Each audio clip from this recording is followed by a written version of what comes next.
बंदी छोड़ सतगुरु रामपाल जी परमेश्वर जी की जय हो।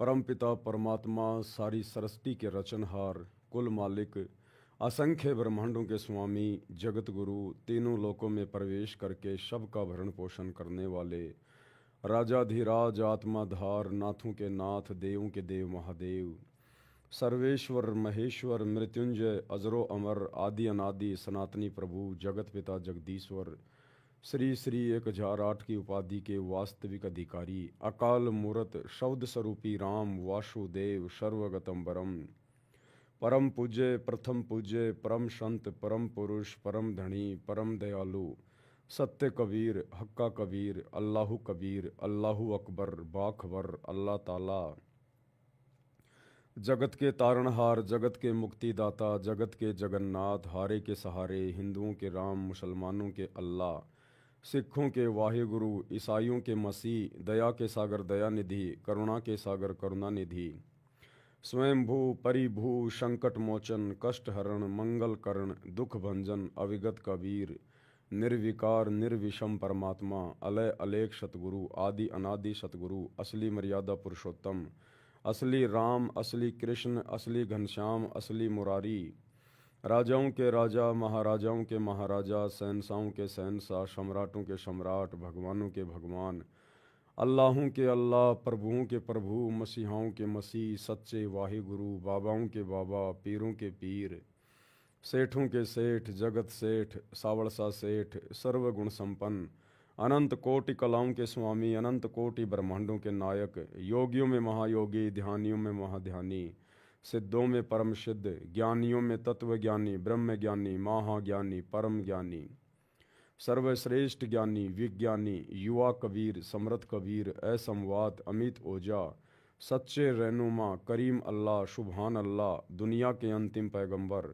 8 सितंबर 1951 से गांव धनाना, जिला सोनीपत, हरियाणा, भारतवर्ष की पावन भूमि पे प्रकट रियल कल की भगवान श्री नारायण साकार हरि, श्री बाबा साहेब नूर अनंत परमात्मा, संत श्रोमणी सतगुरु रामपाल जी परमेश्वर जी के चरण कमल में साध संगति से जुड़े हुए देश विदेश से आप और हम सभी भाई बहनों का अनंत कोटि दंडवत प्रणाम।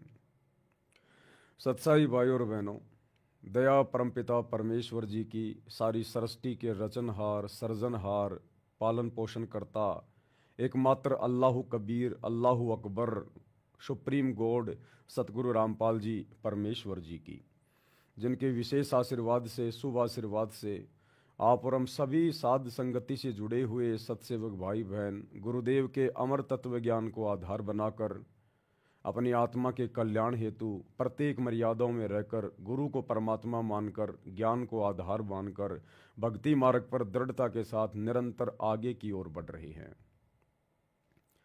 भाई और बहनों, आज इस पूरे विश्व में लगभग 800 करोड़ के आसपास मनुष्य, स्त्री या पुरुषों की आबादी है और इस 800 करोड़ की आबादी में केवल आप और हम चंद मुट्ठी भर आत्माएं भी नहीं कह सकते जो इस अल्लाह कबीर सतगुरु रामपाल जी परमेश्वर जी के चरणों में हैं, इनके शरण में हैं।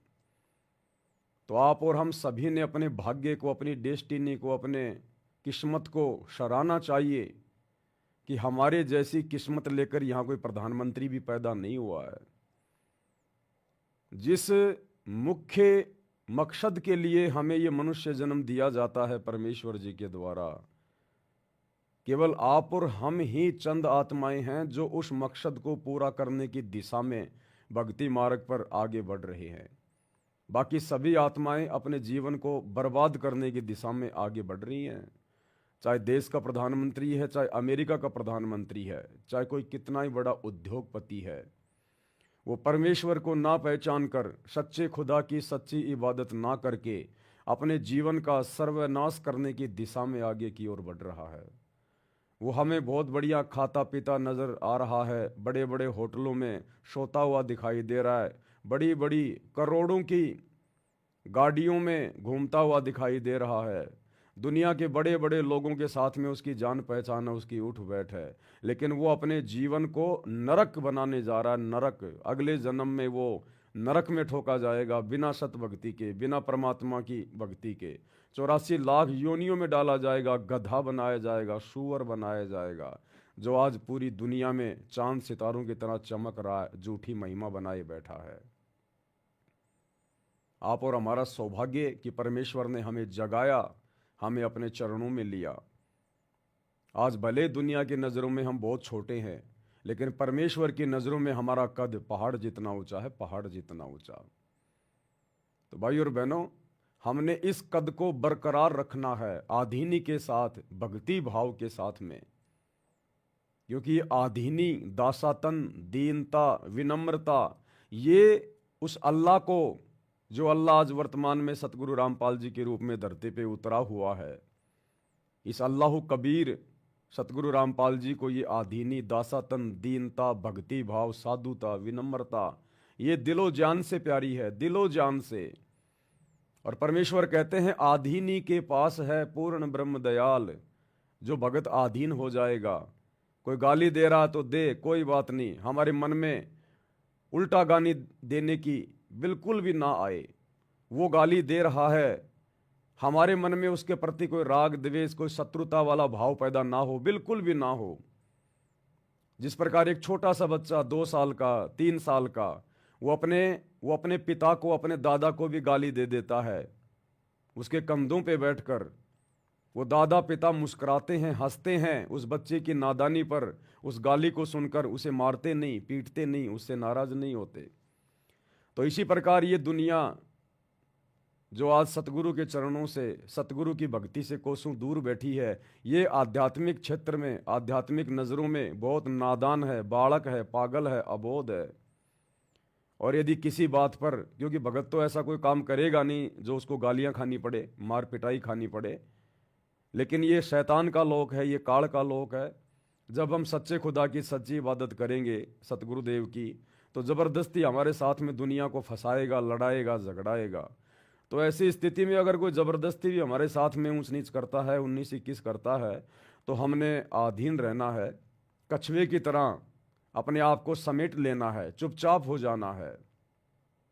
2 गालियां दे रहा है, कोई दिक्कत नहीं, 2 थप्पड़ मुक्की कर दी, कोई बात नहीं, चाहे दुनिया देख रही है, हमने कोई इज्जत की परवाह नहीं करनी है, क्योंकि भगत इज्जत और बेइज्जती के चक्कर में नहीं पड़ता है। जो इज्जत और बेइज्जती के चक्कर में पड़ता है, अगले जन्म में वो गधे का जन्म प्राप्त करता है और पूरी जिंदगी बेइज्जत होके, नंगा होके और कुमार के लट खाता है। तो ये आधीनी परमेश्वर को अति प्रिय है।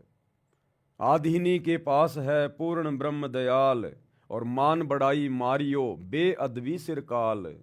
ये मान बढ़ाई, अहंकार, गुरुदेव कहते हैं यदि भगत ने मोक्ष प्राप्त करना है तो इसको त्यागना होगा। बेअदबी सिरकाल, ऐसे बेअदबी इंसान के सिर पर तो काल बैठा रहता है, सतगुरु नहीं रहता। तो आप और हम भाई बहनों ने कोशिश करनी है, क्योंकि हमें आज वो मौका मिल गया, वो चांस मिल गया हमें, जिस मौके की तलाश में ये आत्मा युगों युगों से भटक रही थी। माँ के गर्भ में ना जाने कितनी बार हमने परमात्मा से अर्ज करी, प्रार्थना की, हे परमेश्वर, हे परमात्मा, इस माँ के नरक कुंड से हमें बाहर निकालो और अपनी शरण में लो। क्योंकि माँ के गर्भ में गुरुदेव ने बताया कि इस जीव आत्मा को अपने अगले पिछले समस्त जन्मों का ज्ञान होता है, कि ये मनुष्य जन्म क्यों मिलता है और कितने जन्म तूने यूं ही बर्बाद कर दिए। राजा महाराजा बन के, सेठ साहूकार बन के, दुनियादारी में फंस के, और कितनी बार तू 84 लाख योनियों में जाके असहनीय कष्ट भोग चुका है। तो ये प्राणी, ये जीव, हम सब जब माँ के गर्भ में आते हैं, विशेषकर स्त्री के गर्भ में, उस समय ये आत्मा बहुत रोती है, चीखती है, चिल्लाती है, और वो परमात्मा हमारी पुकार सुन के हमें माँ के गर्भ से सकुशल बाहर निकालता है। तो माँ के गर्भ में हम परमात्मा से विनती भी करते हैं, प्रार्थना भी करते हैं कि गुरुदेव हमें अपनी शरण में लेना, हमें ज्ञान समझाना, तीनों गुणों के प्रभाव को कम करना, ताकि हम आपकी भक्ति कर सकें। लेकिन एग्रीमेंट तो सभी आत्माएं करती हैं माँ के गर्भ में। प्रत्येक जो बच्चा पैदा होता है स्त्री के गर्भ से, वो सब उस अल्लाह कबीर सतगुरु रामपाल जी से एग्रीमेंट करके बाहर निकलता है। लेकिन बाहर आने के बाद वो परमात्मा सभी को नहीं मिलता। ये भी फिर उस आत्मा के सौभाग्य के ऊपर निर्भर करेगा, दुर्भाग्य के ऊपर निर्भर करेगा। तो 800 करोड़ की जनसंख्या में आप और हम चंद भाई बहनों का परम सौभाग्य, जो परमेश्वर ने माँ के गर्भ में की गई उस पुकार को सुन लिया और बाहर आए, तो हमें संत रूप में आकर अपनी शरण में लेकर हमें वापस वो सारी बातें याद दिलाई जो हमने माँ के गर्भ में परमात्मा के साथ में की थी, वचन किए थे। परमात्मा कहते हैं कि जब माँ के गर्भ में था तूने जो वचन भरे थे, अब देख मैं तुझे दोबारा से याद दिला रहा हूं। भाई थे ऊपर ने, भाई था ऊपर को, परमात्मा कहते ना, थे ऊपर ने पैर और तले ने शीस तेरा, और रोवे था के भजन करूंगा हर तेरा। वो दिन कर ले याद गर्भ में था डेरा, और रोवे था के भजन करूंगा हर तेरा। उस समय तो माँ के गर्भ में रो रहा था, चीख रहा था, चिल्ला रहा था, हे परमात्मा, हे बंदी छोड़, हे सतगुरु, एक बार माँ के गर्भ से बाहर निकाल दो, क्योंकि सबसे बड़ा नरक कुंड होता है माँ का गर्भ। गुरुदेव ने बताया एक व्यक्ति की 100 साल की उम्र हो, 100 साल तक यदि उसे कोढ़ का रोग लग जाए, कोढ़ से भयंकर रोग कोई दूसरा नहीं होता। पूरे शरीर पे मक्खियां भिनभिनाती हैं, मवाद निकलती है, चीस चलती हैं, फोड़े फुंसियां होते हैं, बदबू आती है। तो गुरुदेव कहते हैं एक व्यक्ति की 100 साल की उम्र हो और 100 साल तक यदि उसको कोढ़ जैसा भयंकर रोग लग जाए, उससे भी 100 गुना ज्यादा कष्ट ये आत्मा मां के गर्भ में 9 महीने में भोगता है। ऊपर को पैर, नीचे को सिर, 9 महीने, और रो रो के अर्ज करता है। तब ये सतगुरु मां के गर्भ में जाता है सूक्ष्म रूप में, और फिर उसको कहता कि भाई देख, ठीक है, मैं तेरी प्रार्थना स्वीकार करता हूं, और अब तू बाहर जाके भक्ति करना, ये बकवादे मत करना जो तूने असंख्य जन्म तेरे बर्बाद कर दिए। लेकिन जैसे ही माँ के गर्भ से बाहर आते हैं, गुरुदेव ने हमें बताया कि फिर से ये ब्रह्मा विष्णु महेश, ये शैतान के तीनों बेटे, ये काल के तीनों पुत्र, अपने तीनों गुणों के प्रभाव से, रजगुण ब्रह्मा, शतोगुण विष्णु, तमोगुण शिव जी, इन तीनों गुणों के प्रभाव से ये जीवात्मा फिर से भ्रमित हो जाती है, और वही उल्टा सीधा खाना पीना, वही काम धंधे में गधे और बैल की तरह कमाना, दुनियादारी में फंस जाना, परमात्मा को भूल जाना, कोई बताए तो उसकी बातें ना सुनना। तो फिर हम ये कष्ट उठाने के लिए बाध्य हो जाते हैं। तो भाई और बहनों, आज इस 800 करोड़ की जनसंख्या में आप और हमें ये सौभाग्य मिला है, आप और हमें, और हमने इसका भरपूर फायदा उठाना है। देखो हम क्या खाएंगे, हम क्या पिएंगे, कैसे हमारा खानदान चलेगा, कैसे हमारा परिवार चलेगा, ये सब कुछ गुरुदेव भगवान ने पहले से निर्धारित किया हुआ है। और जब हम इनकी शरण में आ जाते हैं, इनके चरणों में आ जाते हैं, फिर तो हमने कोई चिंता नहीं होनी चाहिए। जिस परमेश्वर ने करने के लिए भजन दे दिया तो खाने को भोजन भी देगा। चिंता तो हरि नाम की और न चिंता दास, और जो कोई चिंता नाम बिना सोए काल की फाश। तो अब आप और हम सभी भगत भाई बहनों को, जो विशेषकर सतगुरु रामपाल जी परमेश्वर जी के फॉलोवर हैं, उनके चरणों में लगे हुए हैं, आप और हमारा तो एक ही टारगेट, एक ही मकसद होना चाहिए कि हम ऐसा क्या करें कि हमारे गुरुदेव भगवान हमारे से प्रसन्न रहें, हमारे गुरुदेव भगवान को नाराज होने का मौका ना मिले, और भक्ति मार्ग में निरंतर हम आगे की ओर बढ़ते रहें, आगे की ओर बढ़ते रहें। तो गुरुदेव ने बताया सबसे पहले आधीनी, दासातन, विनम्रता, किसी भी बात को लेके मन मुटाव नहीं करना, मन में कोई राग द्वेष नहीं पालना। हाँ, सच को सच जरूर कहना है, लेकिन किसी के प्रति राग द्वेष नहीं, शत्रुता वाला भाव नहीं। एक शत्रु एक मित्र है, भूल पड़ी रे प्राण, यम की नगरी जाएगा शब्द हमारा मान। अब जैसे काल प्रेरणा से हमारे खुद के भगत भाई बहन जो आश्रमों से जुड़े हुए हैं, आज हमारे पिताजी की, हमारे गुरुदेव की गैर हाजिरी में जो उल्टे कर्म कर रहे हैं, तो हम भगत भाई बहनों की जिम्मेदारी बनती है अन्य संगत को समझाने के लिए, उनके कुकर्मों के ऊपर वीडियो बनाकर समझाना पड़ता है। लेकिन हमारे मन में उनके प्रति द्वेष नहीं है, हीन भावना नहीं है। मैं पवन दास, कोई ये ना सोचे कि भाई मैं अगर मैनेजमेंट के ऊपर वीडियो बनाता हूं तो उनके प्रति राग द्वेष होगा, बिल्कुल नहीं, सौपन में भी नहीं। ये मेरा खुदा, मेरा अल्लाह, मेरा गुरु साक्षी है इस बात का। अगर मैनेजमेंट के किसी भी व्यक्ति के प्रति, गुरुजी के बेटा बेटी भाई बंधु रिश्तेदारों के प्रति, जिनके ऊपर मैं वीडियो बनाता हूं, जिनके कुकर्मों पर, अगर मेरे दिल में अंदर अगर कोई वैर भाव हो, उनके प्रति कोई शत्रुता का भाव हो, तो परमेश्वर मुझे जमीन में गाड़ दे इसी समय। मैं तो अपने खुद के सगे भाई बहनों से बढ़कर गुरुदेव की बेटी को मानता हूं, उनके दोनों बेटों को, उनके भाई को मानता हूं, लेकिन सच जो है वो कहना पड़ेगा। कल को यदि वो सीधे कर्मों पे आ जाएंगे, सीधे रास्ते पे आ जाएंगे गुरुजी के बेटा बेटी, मैं अपने सीने से लगा लूंगा, मेरे भाई है वो, मेरी बहन है।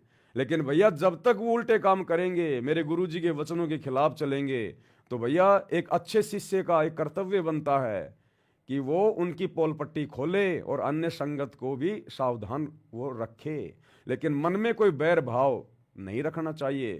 तो हम सत्सेवकों के प्रति, किसी भी व्यक्ति के प्रति, ना जगत वाले के प्रति, ना किसी भक्तों के प्रति, हमारे मन में कोई राग द्वेष, कोई हीन भावना, कोई द्वेषता नहीं है, कोई शत्रुता वाला भाव नहीं है, और ना एक भगत के मन में आ सकता। लेकिन परमात्मा कहते हैं कि साचा शब्द कबीर का प्रकट किया जग माही, और जैसे को तैसा कहे सो तो निंदा नाही। सच को सच कहना, जो गलत कर रहा है उसके विषय में बताना, ये निंदा नहीं होती है, ये राग द्वेष रखना नहीं होता है। वो भी हमारे भाई बहन हैं, लेकिन भाई बहन यदि गलत रास्ते पर जाएंगे, शैतान के मार्ग पर चलेंगे, तो क्या उनको समझाना, और जो कर्म वो कर रहे हैं जिस कारण से अन्य संगत को भी नुकसान उठाना पड़ रहा है, तो क्या दूसरे भाई बहनों को समझाना नहीं पड़ेगा, समझाना पड़ेगा। तो इसी प्रकार हमारे मन में किसी के प्रति कोई राग द्वेष, हीन भावना नहीं होनी चाहिए, क्योंकि हम भगत हैं, हम भक्ति मार्ग पर हैं। गुरुदेव की मर्यादा हम सब के लिए समान रूप से लागू है कि एक शत्रु एक मित्र है, भूल पड़ी रे प्राण, और यम की नगरी जाएगा शब्द हमारा मान। ये गुरुजी के दोनों लड़के, दोनों लड़कियां, उनका भाई, अगर कल को कोई अच्छा काम करेंगे भक्ति मार्ग पर, ये पवन दास दिल खोल के उनकी प्रशंसा करेगा, दिल खोल के। लेकिन ये निकम्मे कोई अच्छा काम करते ही तो नहीं है। तो भाई और बहनों, हमने आधीनी अपने गुरुदेव भगवान को प्रसन्न करने के लिए, और यदि आधीनी हमारे अंदर आएगी, दासातन आएगा, तो हमारी आत्मा भी निर्मल होगी, पाक होगी, शुद्ध होगी, और हम भक्ति भी कर पाएंगे। तो इसी कड़ी में कुछ आध्यात्मिक क्रियाएं हैं। दास को परमात्मा ने हल्की फुल्की सी प्रेरणा की है, तो दास ने सोचा कि भाई बहनों के सामने वो पॉइंट रखे जाएं। अगर ज्ञान आधार से अन्य भाई बहनों को अच्छे लगे, उचित लगे, तो आप भी अपने जीवन में उनको लागू करें, ताकि हमारे भाव बढ़े, हमारी श्रद्धा बढ़े, हमारा समर्पण भाव हमारे गुरुदेव में और ज़्यादा बढ़े। और इन्हीं चीज़ों से तो भगवान प्रसन्न होता है, ये अल्लाह कबीर प्रसन्न होता है।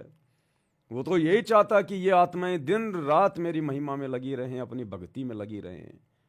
लेकिन हम हैं नालायक, हमें विश्वास नहीं हो पाता, हम इतने दृढ़ नहीं हो पाते, इसलिए हमें ज़्यादा काम धंधे की चिंता सताती है, हमें ज़्यादा रोजी रोटी की चिंता सताती है, नुकसान होने का भय रहता है, डर रहता है। क्यों? क्योंकि अभी हमारे अंदर शैतान का प्रभाव है, काल का प्रभाव है, मन हमें डरा रहा है, अन्यथा हम सुरक्षित हाथों में है,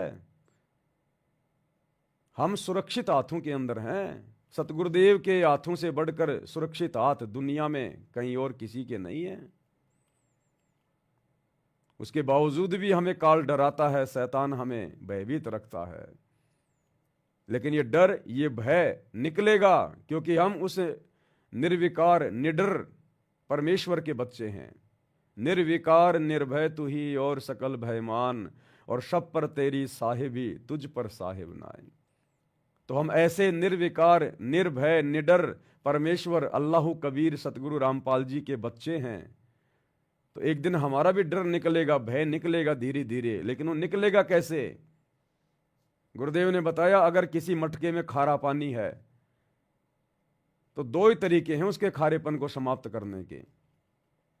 सबसे पहला तरीका है, या तो खारे पानी को बिल्कुल नीचे डाल दो, बिल्कुल मटके को औंधा कर दो, सारा खारा पानी निकाल दो, और उसके बाद में उसको मीठे जल से भर दो, तो मीठा जल रह जाएगा।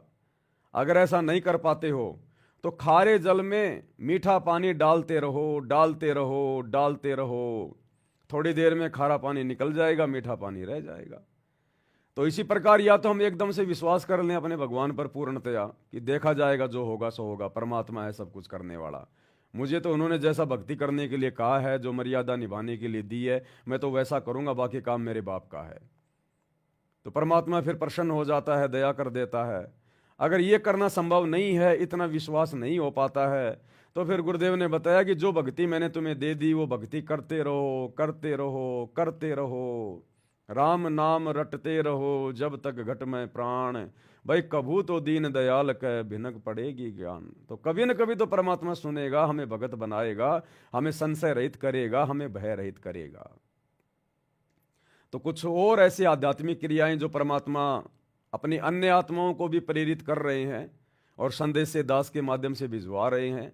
जैसे कुछ ही दिन पहले जूली बहन के माध्यम से परमात्मा ने दंडवत प्रणाम करते समय किस प्रकार से हमने समर्थ साहिब रत्न उजागर ये 9 वाणियां बोलनी होती हैं।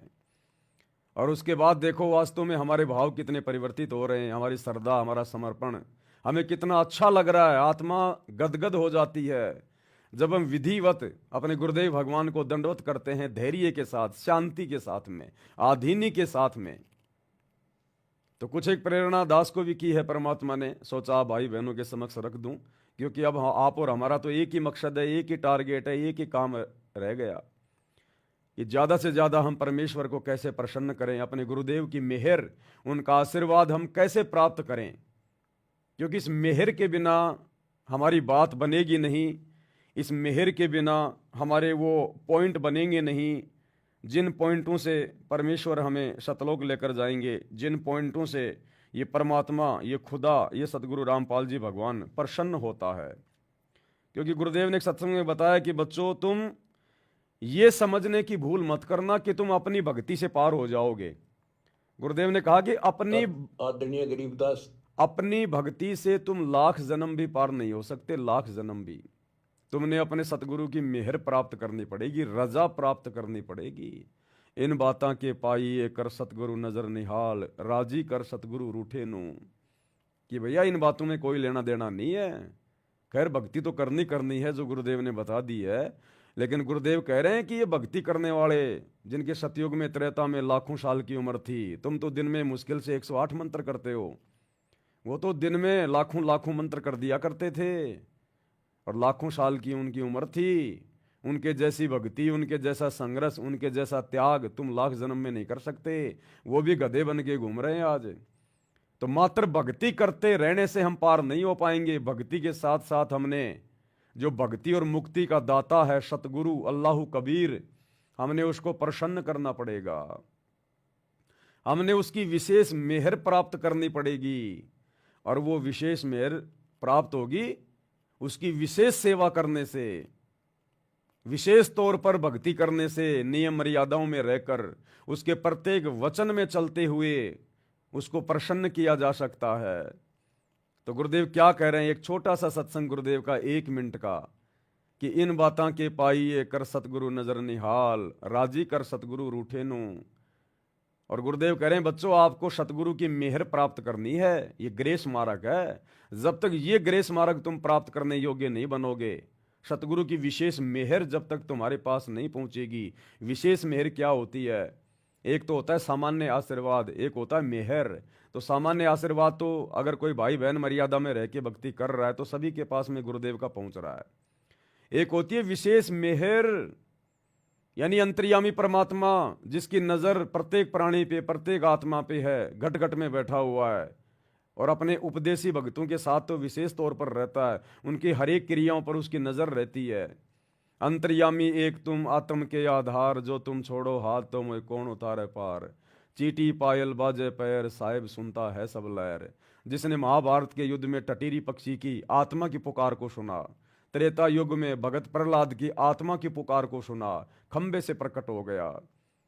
मीराबाई की आत्मिक पुकार को सुना, उसके जहर को भी अमृत बना दिया।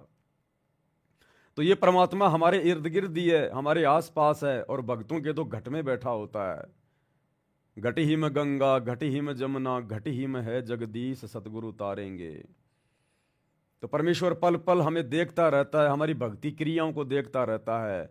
ये भगत कैसी भक्ति कर रहा है, कैसे मर्यादाओं में रह रहा है, इसके अंदर कैसे शुद्ध भाव हैं, कितने अच्छे विचार हैं, कितने गंदे विचार हैं। तो भगत की इन तमाम भक्ति क्रियाओं को देखकर जो गुरु के अनुसार होती हैं, फिर गुरु उस पर प्रसन्न होता है, गुरु का हृदय, उसकी आत्मा गदगद होती है, और उस आत्मा के प्रति, उस भगत के प्रति जो गुरु के अनुसार भक्ति कर रहा होता है, एक नेक नीति से सभ्य भगत बन के समाज में रह रहा होता है, हर प्रकार से अधीन होता है, दासातन होता है, उस भगत के प्रति फिर सतगुरु के हृदय से एक मेहर निकलती है, एक मेहर की लहर निकलती है, मेहर की लहर।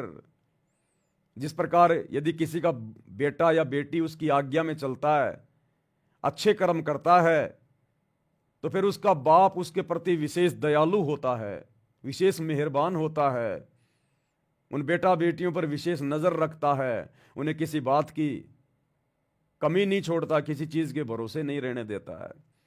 तो सतगुरु फिर उस विशेष मर्यादित आत्मा के प्रति मेहरबान होता है, और एक विशेष आशीर्वाद सतगुरु फिर चाहे लाख कोस दूर बैठा है शरीर रूप में, एक विशेष मेहर, एक विशेष लहर सतगुरु की तरफ से उस आत्मा के ऊपर सूर्य की किरणों की तरह निरंतर बरसती रहती है। उसको कहते हैं मेहर। इन बातों के पाइए कर सतगुरु नजर निहाल, राजी कर सतगुरु रूठे नो। तो क्या कह रहे हैं गुरुदेव भगवान, उन्हीं के मुख से 1 मिनट का ये ऑडियो है, सुन लेते हमारा जो हैं। कल्याण कैसे होगा कि सतगुरु जो तत्वदर्शी संत है उसको नजर निहाल कर के इतना उनके अनुसार उनके मर्यादा में चल के वो तेरे ऊपर गदगद हो जाए, वो संत के मेरी प्यारी आत्मा परमात्मा को पाने के रास्ते पर बिल्कुल सही चल रही है। तो अंदर से जो एक हिलोर आती है संत के अंदर से, जिस भगत की, जिस बहन भाई की क्रियाओं से जो प्रसन्न हो जाता है कि सही मर्यादा में चला, तो वो जो एक रजा आती है, उसके बाद फिर एक उसके प्रति एक कसक जाती है कि बहुत अच्छी, और परमात्मा अपने बच्चे पर मेहर रखना, ऐसे ही चले। तो वो एक आशीर्वाद आपको एक्स्ट्रा मिलता है जिसको ग्रेस मार्क कहते हैं। तो यहाँ कहते हैं इन बातों के पाइए कर सतगुरु नजर निहाल है। मान लेते नहीं, वो ज्ञान भी हो गया कैसे ऐसे होता तो, और सतगुरु नजर निहाल हुआ नहीं, तुझे सार नाम फिर सार शब्द मिला नहीं, तो भी बात बिगड़ेगी। इसलिए ये कल्याण कहती है बातें कहने सुन की ना है, कर पाड़ने की है। तो भाइयों तुम्हारा जो कल्याण, तो भाइयों और बहनों, हमने सिर्फ कहने सुनने तक सीमित नहीं रहना है, अब हमने कर पाड़ना है, क्योंकि कर पाड़ने का समय आ गया है। देखो, काल हमें निराश करने का प्रयास करेगा, काल हम आत्माओं को अंदर से कमजोर बनाने का प्रयास करेगा, क्योंकि शैतान का तो काम ही ये है। शैतान आत्मा को दृढ़ नहीं होने देता, शैतान आत्मा में शंका पैदा करेगा। बहुत सारे भगत भाई बहन जब ये पवन दास लाइव आता है, या मेरे अन्य भगत भाई बहन सत्सेवक लाइव आते हैं, अपने गुरु की महिमा करते हैं, गुणगान करते हैं, उन्हें प्रसन्न करते हैं, तो बहुत सारे भाई बहन जो आश्रमों से जुड़े हैं वो कमेंट्स में कहते हैं कि भाई ये जो कर रहे हैं ये गलत है, गुरुजी ने सत्संग कर दिए, इसे करने की क्या ज़रूरत है, ये जो कर रहा है ये काल प्रेरणा है। भाई और बहनों, उन आत्माओं के सिर पे काल बैठा हुआ काल, उन्हें पता ही नहीं है कि भगत ने करना क्या चाहिए। अरे भक्ति के बाद में भगत का दूसरा काम केवल अपने गुरु की महिमा, जिसको साध संगति कहते हैं, गुणगान कहते हैं गुरुदेव भगवान का। काल ने भी कहा था परमात्मा से कि जो आपकी महिमा करेगा, आपके ज्ञान को समझकर, आपको पहचान कर, मैं उसके निकट भी नहीं जाऊंगा, निकट भी। तो सतगुरु ने भी कहा था कि अगर तू ऐसी मेरी किसी आत्मा के निकट भी चला गया ना, तो काल तू यहां रह नहीं पाएगा, फिर देख लेना तेरा कहां ठिकाना होगा। तो जो भाई बहन जिनके गुरु की हम दिन रात महिमा कर रहे हैं, और उसके बावजूद वो कहते हैं कि तुम लोगों को क्या आवश्यकता है संगत को संदेश देने की, उपदेश देने की, तो भाई तुम लोगों को क्या जरूरत है ये ज्ञान गंगा पुस्तक हाथ में लेके, जीने की राह पुस्तक हाथ में लेके, गांव गांव जाके लोगों के घरों में जा जाके बांटने की? क्या तुम्हारे गुरुजी ने सत्संग करने में कोई कमी छोड़ रखी है क्या? अगर प्रचार ही करना है तो फिर गुरु कर रहा है ना, फिर गुरु ने सारे सत्संग कर दिए ना, सुनो फिर बैठ के घर पे। तुम क्यों हाथों में लेके पुस्तकें दौड़ रहे हो, जा रहे हो, घूम रहे हो? फिर तो जिस प्रकार तुम प्रचार कर रहे हो, तो ये भी तो सोशल मीडिया भी तो एक प्रचार करने का माध्यम दिया हमें गुरुदेव भगवान ने। और नालायकों, हम कोई आसाराम जी का प्रचार थोड़ी कर रहे हैं, राम रहीम जी का प्रचार थोड़ी कर रहे हैं। अरे तुम्हारे गुरुदेव का प्रचार कर रहे हैं, तुम्हें तो खुश होना चाहिए, लेकिन उसके बावजूद तुम्हारे सीने में आग लग जाती है। क्यों? क्योंकि ये योग्यता, ये वैरायटी, ये सतगुरु की विशेष रजा ये तुम्हारे ऊपर नहीं बख्शी सतगुरु ने। तुम्हारे भाग्य में नहीं है साध संगति, तुम्हारे भाग्य में गुरु का गुणगान करना, गुरु की भक्ति करना मर्यादित तुम्हारे भाग्य में नहीं लिखा हुआ है। इसलिए अंदर से तुम्हें जलन होती है, तुम्हें ईर्ष्या होती है कि ये सत्सेवक इतना अच्छा कैसे बोल लेते हैं, ये अपने गुरुजी का इतना गुणगान कैसे कर लेते हैं, इनके मुख से इतनी अच्छी अच्छी बातें कैसे निकलती हैं। क्यों? क्योंकि तुम्हारे अंदर शैतान बैठा हुआ है, और शैतान को ये अच्छी बातें अच्छी नहीं लगती। ये गुरु की महिमा, गुरु का गुणगान शैतान को अच्छा नहीं लगता। वो डरता है, वो डरता है। उसको तीर से लगते हैं जब कोई गुरु की महिमा करता है, गुरु के गुणगान करता है, उसको तीर से लगते हैं। और जो काल प्रेरित आत्माएं होती हैं, फिर वो आत्माएं अपने भगत भाई बहनों का मनोबल तोड़ने का प्रयास करती हैं कि तुम्हें क्या जरूरत है लाइव आने की, फलाना दिखना। अरे तुम लाइव भी जुड़ते हो, तुम लाइव जुड़ते हो तो लाइव सुनते भी होंगे 10-5-10 मिनट। अरे एक भी कोई ऐसा पॉइंट तुम्हें लगता है कि जो ज्ञान विरुद्ध हो, गुरुजी की भक्ति के विरुद्ध हो, किसी को भक्ति से दूर करने का प्रयास किया जा रहा हो? हैं? यहाँ तो फूल बरसाए जाते हैं सतगुरु की महिमा में, लेकिन तुम लोगों को ये सच्ची बातें कड़वी क्यों लगती हैं? क्योंकि तुम लोग मर्यादाओं में नहीं हो, तुम लोग मर्यादाओं में नहीं हो। और मर्यादाहीन जो भगत होता है उसको ये मर्यादा की बातें, भक्ति की बातें उसको तीर जैसे लगते हैं, तीर जैसे। अन्यथा देखो सत्सेवक भाई बहन हजारों लाखों की संख्या में जुड़े हुए हैं, और जब किसी भी अपने भगत भाई बहन के मुख से अपने गुरु जी का कोई शब्द सुनते हैं, कोई महिमा सुनते हैं, या जब दास लाइव आता है, तो भाई बहनों की आत्मा गदगद हो जाती है, गदगद आंखों से आंसू निकलते हैं हमारे गुरुदेव भगवान के प्रेम में, प्यार में। क्यों? क्योंकि साध संगति में जो भी बातें बताई जाती हैं, जो भी वचन बताए जाते हैं, जो भी नियम की बातें बताई जाती हैं, हम उन सभी नियमों में खरे हैं, खरे। इसलिए हमें वो अच्छी लगती हैं। शैतान हमारे हृदय से बाहर निकल चुका है, इसलिए हमारे को ये बातें अच्छी लगती हैं। लेकिन जो मर्यादा में नहीं होगा, जो साध संगति के नियमों में नहीं होगा, अपने गुरुदेव की मर्यादाओं में नहीं होगा, भाई उसको तो तीर जैसे लगेंगे, क्योंकि उसके घट में तो शैतान बैठा हुआ अभी। और शैतान को ये मान मर्यादा की बातें, गुरु महिमा की बातें ये अच्छी नहीं लगती हैं। तो हमने ऐसे लोगों की बातों का ना तो कोई प्रत्युत्तर देना चाहिए, क्योंकि वो हमारा समय बर्बाद करता है। इसलिए हमने ऐसे कमेंट्स का कोई जवाब नहीं देना चाहिए हमने किसी को। क्या पता कौन सी अच्छी बात परमात्मा दास से बुलवा दें और आप उसके कमेंट्स का जवाब देते समय वो बात ना सुन पाएं, ढंग से विचार ना कर पाएं, तो आपने तो अपना नुकसान कर लिया। तो जो भी जैसा बोल रहा है उसको बोलने दो, हमने उनकी बातों का बुरा नहीं मानना है। आवत गाड़ी एक है, उल्टा हो अनेक, कहे कबीर ना उल्टियो रहे एक की एक। जो तो को काटा बोवे ताको बो तू फूल, तो ये फूल के फूल है वाको है त्रिशूल। गुरुदेव कहते हैं ना कि जय कंचन बिस्टा पड़े घटे न ताको मोल। अगर सोने को अगर लैट्रिन में डाल दिया जाए, गोबर में डाल दिया जाए, तो सोने की कीमत कम नहीं होती है। तो हम सत्सेवक तो गुरुदेव भगवान के सोना है, सोना, सोना सिक्का। हमें चाहे जो मर्जी कुछ भी कहे, सोना तो सोना ही रहेगा। परमात्मा का सच्चा भगत तो सच्चा ही रहेगा। तो भाई और बहनों, हमने तो निरंतर प्रयास करना है, भक्ति मार्ग पर आगे बढ़ना है। और ये गुरु महिमा की जो बातें होती हैं, ये हमारे अंदर हमारी आत्मा को चार्ज करती हैं। हम तो खाली कानों से सुन रहे हैं, सुनने के बाद में अपने काम में लग जाएंगे और कुछ करने लग जाएंगे। लेकिन जितने देर हमने सुना, उतनी देर प्रभु ने, परमेश्वर ने, सतगुरु ने हमारी आत्मा को चार्ज कर दिया। उतनी देर हमारी आत्मा को चार्ज कर दिया सतगुरु ने। तो इसी प्रकार से भाई और बहनों, परमात्मा हमें भक्ति मार्ग पर निरंतर आगे बढ़ाएंगे। ये काल तो हमारा पैर खींचेगा, टांग खींचेगा, हमने काल की तरफ ध्यान नहीं देना। अगर हमारा विश्वास बढ़ रहा, हमारे भाव यदि अच्छे हो रहे हैं, अगर किसी भगत भाई बहनों की वीडियो से, उनकी अच्छी बातों से, गुरु महिमा से, तो सुननी चाहिए, दिन रात सुननी चाहिए। यही तो काम है, और क्या है। गुरु की महिमा कौन करेगा? जो गुरु का भगत होगा वो ही करेगा। जिसके घट में शैतान बैठा, वो कैसे अपने गुरु की महिमा कर सकता है? कर ही नहीं सकता। वो उसके अंदर वो विचार उत्पन्न ही नहीं हो सकते, वो शब्द उसके मुख पर काल आने ही नहीं देगा, क्योंकि कंठ कमल में बसे अविद्या, और ज्ञान ध्यान बुद्धि नाश ही। उनके कंठ में तो शैतान बैठा है, दुर्गा बैठी है, उनका ज्ञान और ध्यान दोनों का सत्यानाश किए बैठी है। उनके कहाँ शब्द निकलेंगे गुरु महिमा के, जिनके कंठ में अभी तक वो दुर्गा बैठी हुई है। तो हमने उनकी बातों पे ध्यान नहीं देना है। इसी प्रकार भाई और बहनों, कुछ एक प्रेरणाएं परमेश्वर ने की हैं, थोड़ा हम उन पे आज विचार करेंगे। सबसे पहले देखो भाई और बहनों, हमें परमात्मा मिल चुका है, हमें परमेश्वर मिल चुका है। और गुरुदेव भगवान कहते हैं, जो बच्चा गऊ की नजर में यूं साईं को संत,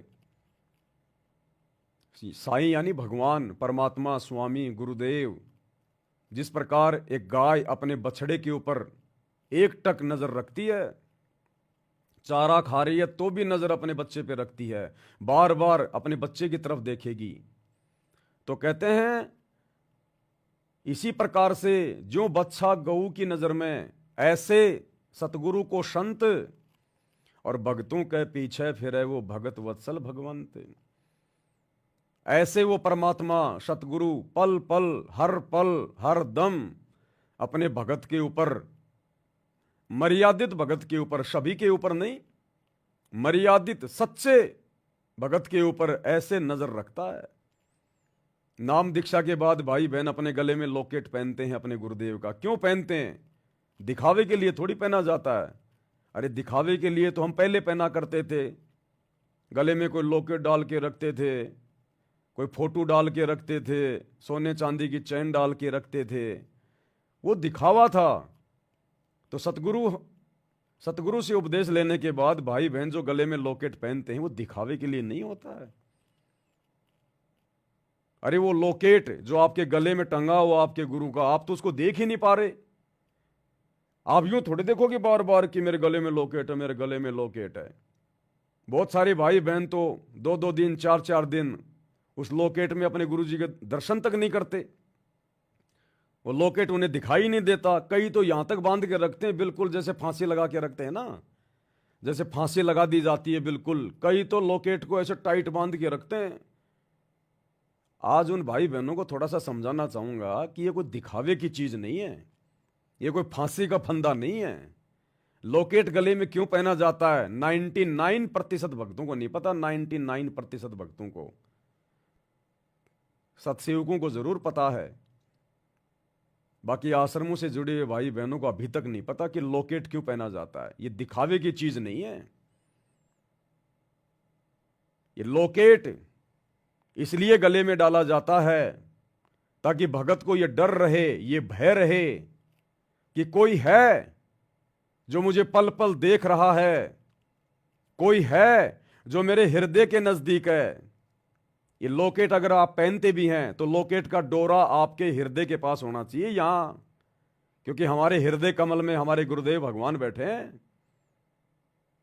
हमारा हृदय सबसे पाक और पवित्र माना जाता है। तो गुरुदेव भगवान का जो फोटो होती है, लॉकेट होता है, वो हृदय के पास होना चाहिए, यहां पर बीच में। यहां नहीं होना चाहिए। यहां ये दुर्गा का वास है, यहां तो फांसी थोड़ी लगानी है। लॉकेट अगर पहनते भी हैं तो बिल्कुल ढीला ढाला होना चाहिए और आपके दोनों स्तरों के बीच में जो हृदय कमल है यहां होना चाहिए।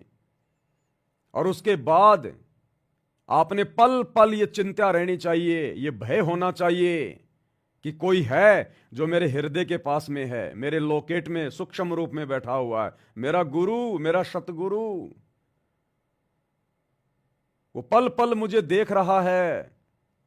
उस लॉकेट के माध्यम से भगत को ये पल पल आभास होना चाहिए, डर होना चाहिए कि मैं कोई ऐसा कर्म, ऐसी कोई अमर्यादित भक्ति, ऐसा कोई अमर्यादित कोई कार्य ना कर दूं, मेरे से सोचने में, बोलने में या करने में ऐसी कोई गलती ना हो जाए जिस कारण से मेरे गुरुदेव भगवान मुझसे नाराज हो जाएं। क्योंकि मेरा गुरु इस लॉकेट में सूक्ष्म रूप में बैठा है और मेरी हर नजर पे पल पल नजर गाड़ के बैठा है, मेरी हर हरकत के ऊपर।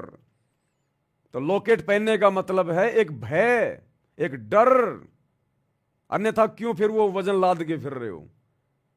अगर तुम्हें लगता है कि लॉकेट में गुरुजी नहीं है, सूक्ष्म रूप में नहीं है, क्योंकि परमात्मा तो कण कण में है, और यदि वो तुम्हें नहीं देख रहा है, वो अंतर्यामी नहीं है, तो फिर निकाल के फेंक दो उस लॉकेट को। उस 10-20 ग्राम वजन को फिर क्यों अपने गले में उस पशु की बेल की तरह टांग के लटका के फिर रहे हो, जब तुम्हें डर ही नहीं है। तुमने लॉकेट भी पहन रखा है और राजनेताओं की रैलियों में धक्के खाने भी जा रहे हो, गुरुजी का वचन तोड़ रहे हो, स्टेडियम बनाते फिर रहे हो, जाटों की धर्मशाला बनाते फिर रहे हो, आरक्षणों में जाके बैठ रहे हो, गुंडों की सीबीआई जांच का समर्थन कर रहे हो, आरक्षणों में करोड़ों रुपया दे रहे हो। माता बहनों के प्रति तुम्हारी गंदी नजर, गंदी नीयत है, जैसा कि गुरुदेव विशेष संदेशों में बार बार जिक्र कर रहे हैं। तुम्हारे मुंह पे गालियां रहती हैं, सारनामी भक्तों के मुंह पर भी। तो क्या फायदा फिर? पल पल तुम मर्यादा तोड़ते हो, बाहर मार्केट का गंदा संदा वो खाना खाते फिरते रहते हो, चाय नाश्ता पानी तुम करते रहते हो। फिर क्या फायदा वो लॉकेट पहनने का, वो वजन अपने गले में टांग के घूमने का, जब तुम्हें कोई डर ही नहीं है, कोई भय नहीं है कि मुझे कोई देख भी रहा है। तो लॉकेट पहनने का मतलब है मन में डर रहना कि मेरे से ऐसी कोई त्रुटि ना हो जाए। जो मेरे गुरुदेव मेरे घट के पास में पल पल मेरे साथ में हैं, पल पल मेरी हर हरकत पे नजर रखे हुए हैं, कहीं मेरे गुरुदेव नाराज ना हो जाएं। लॉकेट पहनने का मतलब ये होता है कि आपको ये याद रहे कि मेरा गुरु मेरे साथ में है, पल पल देख रहा है। पहन लिया लॉकेट, यहां टांग लेंगे गले में है। अरे ना तो तेरे को दिखाई दे रहा, यहां तेरे को क्या दिखाई देगा? कभी अगर कोई दर्शन भी करना चाहे अपने गुरु के तो क्या दर्शन करेगा? उसने तो यहां टांग रखा, फांसी का फंदा लगा रखा है। ये दिखावे की चीज थोड़ी है। और लॉकेट यहां नहीं पहनना चाहिए कभी भी, ध्यान रखना। हमेशा लॉकेट ढीला होना चाहिए, बिल्कुल हृदय कमल तक आना चाहिए, ताकि आसानी से हम उसको निकाल भी सकें। क्योंकि बहुत सारे भाई बहन जो पति पत्नी व्यवहार में हैं, और जब रात को वो पति पत्नी मिलन करते हैं तो बहुत सारे निकम्मे तो अपने गुरुजी का लॉकेट भी नहीं निकालते। बहुत सारे निकम्मे तो अपने गुरुजी का लॉकेट भी नहीं निकालते। अब बताओ, जिसने यहां तक लॉकेट को जो हमल की बांध के रखा हुआ है, वो रात्रि मिलन करते समय, संभोग करते समय कैसे उसको निकालेगा? कैसे कैसे उसको हाथ लगेंगे? तो ये सोचने की बातें हैं, कॉमन सेंस की बातें। हम जानवर थोड़ी हैं, इंसान हैं हम। कम से कम वो रति क्रिया करते समय तो लॉकेट को निकाल देना चाहिए, गुरुदेव से माफी मांगनी चाहिए कि परमात्मा वैसे तो ये आपका आदेश नहीं है, ये कर्म तो सबसे भयंकर दुष्कर्म है। इसी कुकर्म के चलते तो आपने इस काल को और दुर्गा को सतलोक से निकाला था। लेकिन परमात्मा मैं मजबूर हूं, क्या करूं? तीनों गुणों का प्रभाव है, शैतान मेरे दिल में बैठा हुआ है, आपके ऊपर इतना विश्वास नहीं हो पा रहा, जिस कारण से काल की प्रेरणा से, रजोगुण से प्रभावित होकर मैं ये कुकर्म कर रहा हूं। मुझे माफ करना गुरुदेव। और लॉकेट को निकाल देना चाहिए, क्योंकि ये काम वासना रजोगुण सतगुरु पैदा नहीं करता, ये शैतान पैदा करता है। तो सतगुरु से उपदेश लेने के बाद भी जो भगत रजोगुण में है, जिसके अंदर काम वासना है, जो रति क्रिया कर रहा है, संभोग कर रहा है, तो कौन कर रहा है वो प्रेरणा? सतगुरु थोड़ी करेगा ऐसे घटिया कामों की प्रेरणा, वो शैतान कर रहा है। तो सतगुरु का नाम लेकर भी भगत के अंदर अभी शैतान विद्यमान है। तो कम से कम उस समय तो लॉकेट को बाहर निकाल देना चाहिए। ये कॉमन सेंस की बातें, कॉमन सेंस की बातें। और कम से कम जिस घर में, जिस रूम में तुम्हारे गुरुदेव का दरबार लगा हुआ है, जहां तुम आरती करते हो, दीपक जलाते हो, दंडोत करते हो, कम से कम उस कमरे में तो संभोग मत किया करो। अगर अन्य कमरा है, दूसरी व्यवस्था है, तो वहां मर लिया करो, उस कमरे में मत किया करो। तुम्हारा भगवान बैठा हुआ, साक्षात सतगुरु परमात्मा। नालायको, क्या देख रहा है वो? ये सब देखने के लिए, ये सब दिखाने के लिए तुमने अपने गुरुजी को अपने घर में बैठाया है क्या? तो हमने डर के पल पल ये सोच के जब तक भक्ति नहीं करेंगे, मेरा गुरु मेरे साथ में है, पल पल देख रहा है। अब एक तरफ तो हम रोज संध्या आरती की तोते की तरह रटना लगा रखी है, घटी हिम गंगा, घटी हिम जमुना, घटी हिम है जगदीश सतगुरु तारेंगे, कि मेरा जगदीश, मेरा सतगुरु मेरे घट में, मेरे साथ में है। अरे जिसको ये विश्वास हो जाएगा ना कि मेरे घट में मेरा सतगुरु बैठा है, वो ये गंदा कर्म नहीं करेगा। जिसको ये पता चल जाएगा कि इस कमरे में मेरा रिश्तेदार भी सो रहा है, या मेरा रिश्तेदार सामने बैठा हुआ है, वो अपनी पत्नी के साथ में संभोग करेगा क्या? नहीं करेगा जिंदगी में। और उस घर में, उस रूम में तुम्हारे सतगुरु का दरबार लगा हुआ है, तुम्हारे गले में लॉकेट, उसमें सतगुरु बैठा हुआ है, और तुम वो कुकर्म कर रहे हो। शर्म आनी चाहिए। अगर फिर भी किसी की मजबूरी है, दूसरा कमरा नहीं है, वो ही कमरा है और उसी में दरबार लगा हुआ है और उसी के अंदर यदि वो कुत्ता कर्म करना पड़ रहा है, तो कम से कम सतगुरु के दरबार में कोई पर्दा तो लगा दिया करो, एक पर्दा लगा के रखो। वो कुत्ता कर्म करने से पहले सतगुरु को दंडोत करके माफी मांग के और वो पर्दा लगा दिया करो कि मालिक वैसे तो आप अंतर्यामी हो, लेकिन परमेश्वर हम जीव हैं, ये मालिक माफ करना। तो भाई और बहनों, अब वो समय नहीं रहा कि हम ये दुनिया वालों की तरह आ रहे हैं, जा रहे हैं, खा रहे हैं, पी रहे हैं, इधर से सुन रहे हैं सत्संग, इधर से निकाल रहे हैं, कोई विचार नहीं कर रहे, कोई चिंतन मनन नहीं कर रहे, सतगुरु को हल्के में ले रहे हैं। तो सतगुरु भी हल्के में ले लेगा फिर अंत में, हल्के में। तो कहते हैं जो बच्चा गऊ की नजर में यूं साईं को संत, और भक्तों के पीछे फिर ये भगत वत्सल भगवंत। ये परमात्मा पल पल हर पल हमारी हर एक हरकतों पर नजर बना के रखता है और हमारे पॉइंट लिखे जा रहे हैं, हमारे पॉइंट उसकी डायरी में नोट हो रहे हैं। उन्हीं पॉइंटों के आधार से वो अपनी मेहर बरसता है, अपना विशेष आशीर्वाद बरसता है। तो हम क्या कर रहे हैं, किस दिशा में आगे बढ़ रहे हैं, ये हमने विचार करना चाहिए।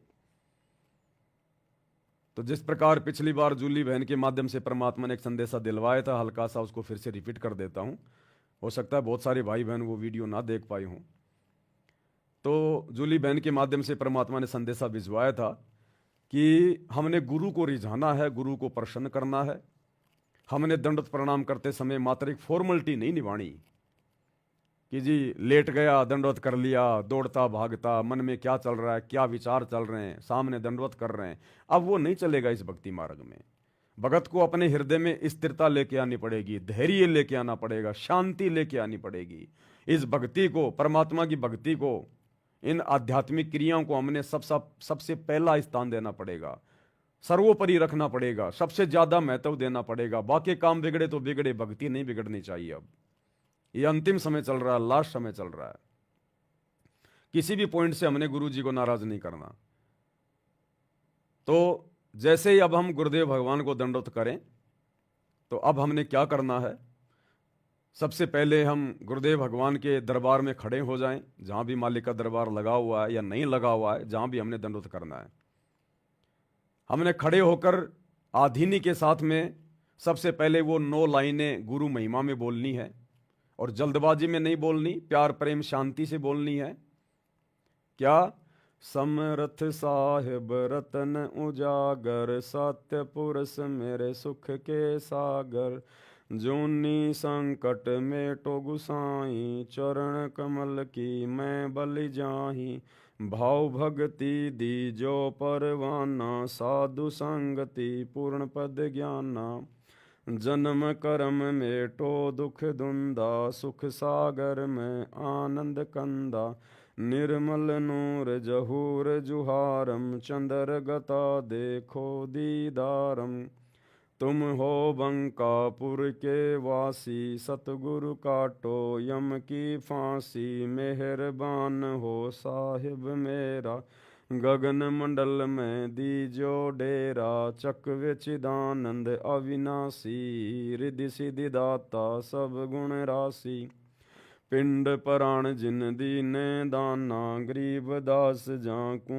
कुर्बाना, पिंड पराण जिन दीने दाना, गरीब दास जाकू कुर्बाना। उसके बाद में ये 9 वाणियां सतगुरु के दरबार में खड़े होकर बोलने के बाद फिर हमने नीचे बैठ जाना है घुटने टेक के, और फिर हमने 2 वाणियां बोलनी हैं कम से कम। ज़्यादा बोलो आपकी मौज, आपकी मर्जी, लेकिन 2 वाणियां तो हमने कम से कम बोलनी चाहिए। ये 9 वाणियां सतगुरु के दरबार में खड़े होके बोलने के बाद में, ठीक है, अगर कोई माँ बहन ऐसी है जिसकी डिलीवरी है या कोई बीमार है, कोई एक्सीडेंटल है, अगर किसी को प्रॉब्लम है, तो वो ज़मीन पर बैठ के भी 9 वाणियां बोल सकता है, कोई दिक्कत नहीं है। चेयर पे बैठ के भी बोल सकता है, कोई दिक्कत नहीं है। अगर कोई शवस्थ है, उसके लिए दास कह रहा है कि खड़ा होके और आधीनी के साथ करबद्ध होके सर्वप्रथम इस प्रकार गुरु की महिमा करे पहले। और ये 9 वाणियां बोलते समय ध्यान रहना चाहिए भाई और बहनों, हमारा ध्यान इधर उधर नहीं होना चाहिए, किसी भी काम धंधे में नहीं होना चाहिए, फालतू की बातों में नहीं होना चाहिए। हमारा ध्यान हमारे सतगुरु के चरणों में होना चाहिए, सतगुरु के चरणों में।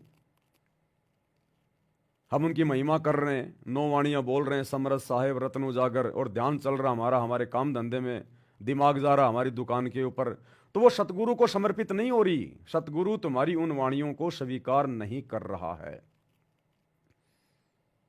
एक छोटा सा सत्संग मैंने आपको पहले भी सुनाया था, अब भी सुना रहा हूं। गुरुदेव ने कहा था कि जो तुम बोल रहे हो, जिसके लिए बोल रहे हो, तुम्हारा ध्यान as a god, as a भगवान उसके प्रति होना चाहिए। जिसको उद्देश्य मानकर, उद्देशित मानकर तुम प्रार्थना कर रहे हो, तुम्हारा ध्यान as a god, as a भगवान उसी में होना चाहिए। तब प्रभु तुम्हारी उस पुकार को स्वीकार करेगा, तुम्हारी उस विनती को, जो महिमा तुम कर रहे हो अपने सतगुरु की, तब सतगुरु उसको स्वीकार करेगा। तो ये छोटा सा सत्संग 1 मिनट का, जिसमें गुरु जी क्या कह रहे हैं कि जब आप महिमा करते हो किसी की भी, तो आपका ध्यान उसी में होना चाहिए, और उसको एज ए परमात्मा मान के, एज ए गॉड मान के। यदि हम गुरु जी से ये 9 वाणियां महिमा की गा रहे हैं, कर रहे हैं, तो हमारा ध्यान गुरुदेव के चरणों में, गुरुदेव की सूरत में, गुरुदेव के आसपास, और ये सोचकर कि सामने भगवान बैठा है, भगवान, क्योंकि महिमा केवल भगवान की जाती है। सामने तस्वीर किसकी है? गुरुदेव की। तो ये भगवान है, ये परमात्मा है। अगर हमने परमात्मा किसी और को मान रखा है, दाढ़ी मूंछ वाले उस कबीर जी की फोटो को, और महिमा कर रहे हैं अपने गुरु जी की, दंडवत कर रहे हैं अपने गुरु जी को, तो गुरु जी कभी भी उसको स्वीकार नहीं करेगा। क्योंकि आप दंडवत तो कर रहे हो अपने गुरु जी को, हाथ जोड़ के खड़े हो अपने गुरु जी के आगे, और भगवान मान के आप जी वाणियां बोल रहे हो उस दाढ़ी मूंछ वाले नकली कबीर को, तो वो वाणियां आपके गुरु जी को समर्पित नहीं होंगी। आप जिसके लिए महिमा कर रहे हो, जिसको दंडवत करना चाहते हो, जिसके आप भगत हो, जिसके आप अनुयायी हो, वही आपकी नजरों में भगवान होना चाहिए। तभी आपकी वो प्रार्थना वो स्वीकार करेगा। तो क्या करें गुरुदेव भगवान? ध्यान से सुन लीजिए। तो कबीर साहब कहते हैं, राम वियोगी ना जीवे और जीवत बौड़ा हो। राम से बिछड़, भगवान के सुख ने देखने के बाद आदमी या तो जीवे नहीं, जीवेगा तो पागल हो जाएगा। तो वो दशा उस महापुरुष की हुई। तो दादू साहब जी बड़े होते गए, जो जो तब उन्होंने उस अमृतवाणी बोली, वह उनके चेलों ने लिखी, गरीब दादू साहब जी के ने, और दादू जी के ग्रंथ में ये विद्यमान है वाणी। अब दादू जी क्या बताते हैं, थोड़ी सी महिमा परमात्मा की दादू जी के शब्दों से सुनाते हैं। परमात्मा की, परमात्मा शब्द कहने तो पाप करने लग जाते हैं जीव के, लेकिन जो परमात्मा है उसको उद्देश्य बनाकर उसको परमात्मा कहा जाए। लेकिन जो परमात्मा है उसको उद्देश्य बनाकर उसको परमात्मा कहा जाए। लेकिन जो परमात्मा है उसको उद्देश्य बनाकर उसको परमात्मा कहा जाए। जो परमात्मा है उसको उद्देश्य मानकर और उसको परमात्मा कहा जाए। जो परमात्मा है उसको उद्देश्य मानकर उसी को परमात्मा कहा जाए, तब परमात्मा उसको स्वीकार करेगा। जैसे हम दंडवत कर रहे हैं अपने गुरु जी को परमात्मा मानकर, तो गुरु जी हमारे दंडवत को स्वीकार करेगा। हम दंडवत कर रहे हैं गुरु जी को, और भगवान हमारे दिमाग में चल रहा है वो दाढ़ी मूंछ वाली को कबीर की वो नकली फोटो, तो गुरु जी उस दंडवत को स्वीकार नहीं करेगा। जिस प्रकार भगत भाई बहन संध्या आरती के लास्ट में अपने गुरु जी को क्या कहते हैं? मेरे गुरुदेव भगवान भगवान, दीजो काट काल की फांसी। अपने गुरु जी को भगवान कह रहे हैं कि मेरे गुरुदेव भगवान। और जब जून का महीना आता है तो भगवान मानते हैं उस दाढ़ी मूंछ वाले मुर्दा कबीर को, नकली कबीर को।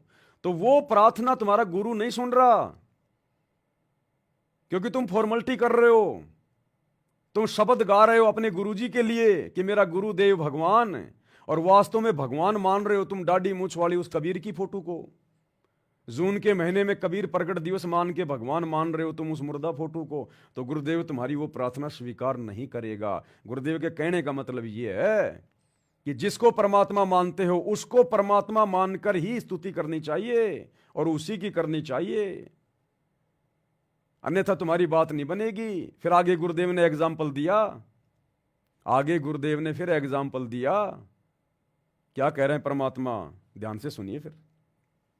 अब जैसे हम तहसीलदार को और प्रधानमंत्री कहे जावे और उसका आगे एप्लीकेशन रखे प्रधानमंत्री के सत्र का काम और उसके तहसीलदार के आगे रखे, वैसे प्रधानमंत्री कहीं जाओ कभी ना रिझे और ना वो काम कर सकता।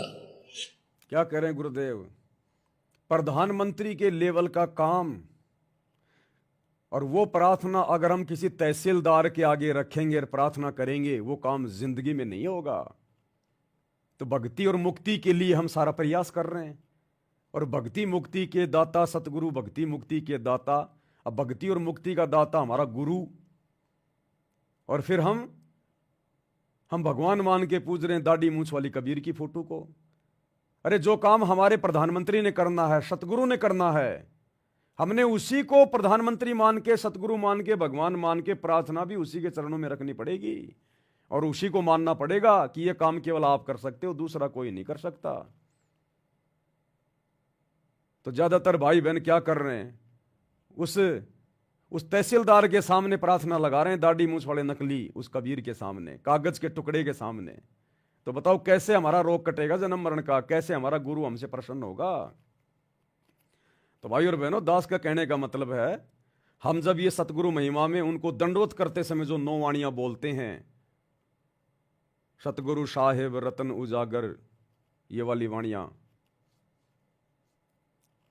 सतगुरु की महिमा की, दंडवत से पहले 9 वाणियां, तो हमारा ध्यान, हमारा टारगेट हमारे गुरुदेव के चरणों में होना चाहिए कि एकमात्र परमेश्वर प्रभु अल्लाह कबीर सब कुछ भक्ति मुक्ति के दाता मेरे गुरुजी हैं, इनके अलावा दूसरा कोई कबीर जान में नहीं है। तब गुरुजी उन वाणियों को स्वीकार करेगा, भगत के उन शब्दों को स्वीकार करेगा, तब गुरु प्रसन्न होगा, तब वो ब्लूटूथ से वो ब्लूटूथ मैच करेगा।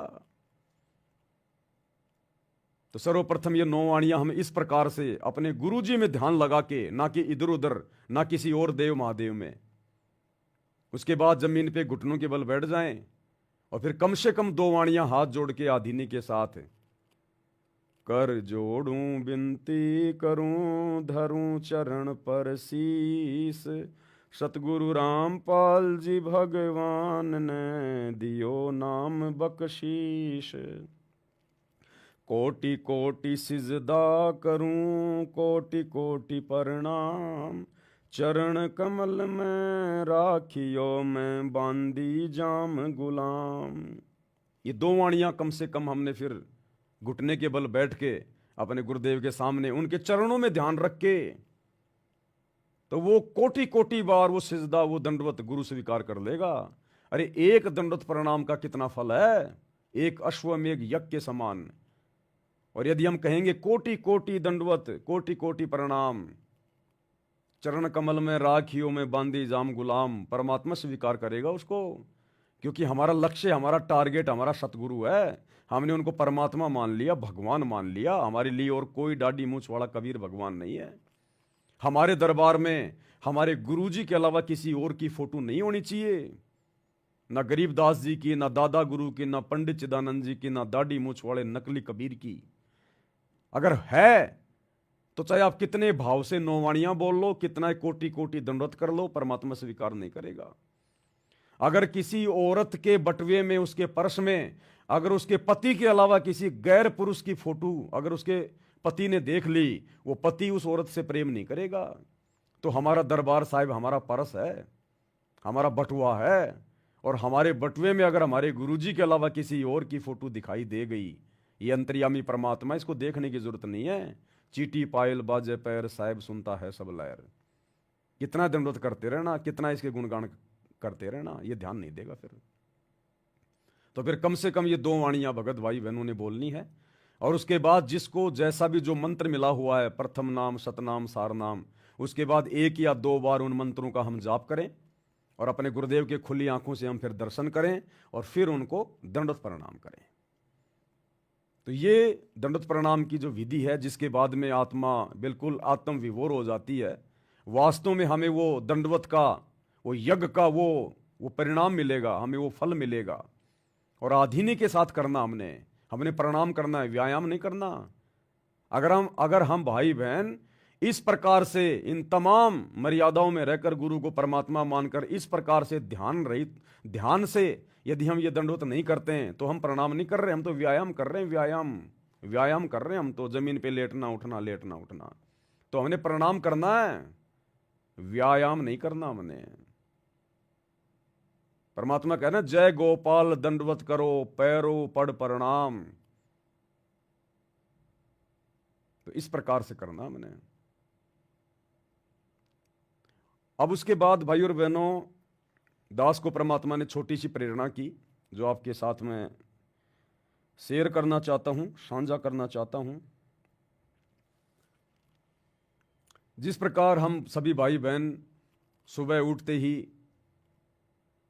परमात्मा का चरणामृत ग्रहण करते हैं या फिर नित्य नियम के बाद में लेते हैं चरणामृत, जैसा भी जिसकी व्यवस्था है। तो दंडवत की तो सारी विधि यही है, हम सबको पता है। चरणामृत करने से पहले दंडवत करेंगे या चरणामृत लेने के बाद दंडवत करेंगे, तो विधि तो यही है जो अभी आप सभी के सामने रखी गई है। 9 वाणियां बोलनी है, फिर जमीन पे घुटने टेक के 2 परमात्मा की वाणियां बोलनी है, और जिसको जो मंत्र मिला हुआ अपना मंत्र बोल के या जो संकल्प में है वैसे अपने गुरुदेव का जयकारा लगा के दंडवत कर लेगा। लेकिन जब हम चरणामृत लेते हैं परमात्मा का, अब चरणामृत कोई सामान्य चीज तो है नहीं। चरणा अमृत कदाचित पावे 84 कटे लोक सिंधावे। नित्य नियम में पेज नंबर 23 पर चरणामृत के मातम्य में परमात्मा की वाणियां है ना, कोटिक तीर्थ सब कर आवे चरणा अमृत तुरंत पावे, और चरणा अमृत कदाचित पावे 84 कटे लोक सिंधावे। ये पूर्ण संत का चरणामृत है, पूर्ण संत का, पूर्ण परमात्मा का, सामान्य चीज नहीं है ये। जब जीवा और दत्ता को यही सतगुरु रामपाल जी भगवान, यही कबीर परमात्मा मिले, तो जीवा दत्ता की सूखी लकड़ी बरगद की जो उन्होंने अपने आंगन में लगा रखी थी, और ये सोच रखा था यदि कोई पूर्ण संत होगा तो उसके चरणामृत से हरी भरी हो जाएगी तो मान लेंगे। वो सूखी लकड़ी सतगुरु के चरणामृत डालने मात्र से हरी भरी हो गई थी। लेकिन वो चरणामृत उन्होंने वैसे नहीं डाला, उसमें विधि से। सतगुरु का आशीर्वाद भी था, लेकिन उन्होंने भी पूरी विधि अपनाई, तब उस चरणामृत ने काम किया। जैसे कबीर परमात्मा सतगुरु रामपाल जी वहां गए अपनी प्यारी आत्माओं के पास में उनके विश्वास को बनाए रखने के लिए, तो दौड़ के वो परमात्मा के पास गए और उनको अपने घर पे ले आए। और उसके बाद उन दोनों ने क्या किया, उन दोनों ने एक बड़ी सी एक थाल ली, एक परात, और सतगुरु के चरण उस परात में रखे, और उसके बाद एक लोटे में जल लाए, सतगुरु के चरणों के ऊपर जल डाला और सतगुरु के चरण धोए। और उसके बाद जो परात में जो जल था, जो चरणा अमृत बन गया, उस चरणामृत को उन्होंने पिया, और उसमें जो सूखी जो टहनी लकड़ी बरगद की जो अपने आंगन में डाल रखी थी उसमें डाला वो चरणामृत है। तब वो तुरंत पौधा बन गई, तुरंत आंखों के सामने देखते देखते, जैसे हम लोग यूट्यूब पे देखते हैं एनिमेशन वीडियो में, जमीन से पौधा निकल रहा है, बड़ा हो रहा है, फूल निकल रहे हैं आंखों के सामने। ये विज्ञान उसी परमात्मा की तो दी हुई है, जो कंप्यूटर से हम लोग इस प्रकार की वीडियो बना लेते हैं। उसको कंप्यूटर की जरूरत नहीं है, उसको लैपटॉप की जरूरत नहीं है, वो तो अपने वचन से सब कुछ कर सकता है, ऐसा का ऐसा। लेकिन उन्होंने विधि से किया, तो वही विधि भाई और बहनों अब हमने अपनानी है। इससे सतगुरु और प्रसन्न होगा, हमारे और निकट आएगा, हमारे भाव बनेंगे। तो अब हमने क्या करना है, सतगुरु का चरणामृत लेने से पहले हमने दंडवत तो करना ही करना है, और दंडवत की विधि वही है। तो अपने हाथ में सतगुरु का चरणामृत लेके, एक कप में, एक गिलास में, और उसी प्रकार से हम सतगुरु के दरबार के सामने खड़े हो जाएंगे। यूं अपने हाथों में वो गिलास भी रखेंगे हम ऐसे चरणामृत का, यूं हाथ जोड़ के यूं, और वही 9 वाणियां हमने बोलनी है। समरथ साहेब रत्न उजागर सत्य पुरुष मेरे सुख के सागर। लेकिन ये 9 वाणियां बोलते समय हमारे को जो भी 1 मिनट का समय लगता है या 1.5 मिनट का समय लगता है, हमने क्या करना है, हमने मानसिक क्रिया करनी है। ये 9 वाणियां प्यार प्रेम से बोलते समय हमारा ध्यान, हमारी सुरती ये होनी चाहिए कि सामने चेयर पर या बेड पर, सिंहासन पर मेरे गुरुदेव भगवान बैठे हुए हैं, और मैं उनके जो वो चरण कमल हैं उनको धो रहा हूं, मैं उनके चरण कमल धो रहा हूं, गुरुदेव के चरणों के नीचे एक परात रखी है और मैं गुरुदेव के चरणों के ऊपर जल डाल रहा हूं और वो जल उस परात में नीचे गिर रहा है और उसको मैं पी रहा हूं। हमने इस प्रकार मानसिक क्रिया करनी है ये 9 वाणियां बोलते समय खड़े होकर पहले, और मन में ये चल रहा होना चाहिए सामने गुरुजी बैठे हैं, मेरे एक हाथ में ये जल का लोटा है, एक हाथ से मैं अपने गुरुजी के पैरों को धो रहा हूं और वो जल नीचे गिर रहा है उस परात में, और उसको फिर हम नीचे जमीन पर बैठकर घुटने टेक कर फिर वो 2 वाणियां हम बोलेंगे, कोटि कोटि सिजदा करूं कोटि कोटि प्रणाम, ये वाली 2 वाणियां बोल के, और उसके बाद फिर हमने वो जल समझकर जो मैंने 9 वाणियां बोलते समय जो मैंने चरणामृत को मैंने बनाया है, मैंने वो तैयार किया है, वो चरणामृत समझकर अपने हाथ में फिर हमने उसको इस प्रकार से पीना हमने। तो हमारा ध्यान हमारे गुरुदेव के चरणों में रहा। और भाई परमात्मा कहते हैं ये भक्ति तो मन कर्म और वचन की है, ये भक्ति मन कर्म वचन की है।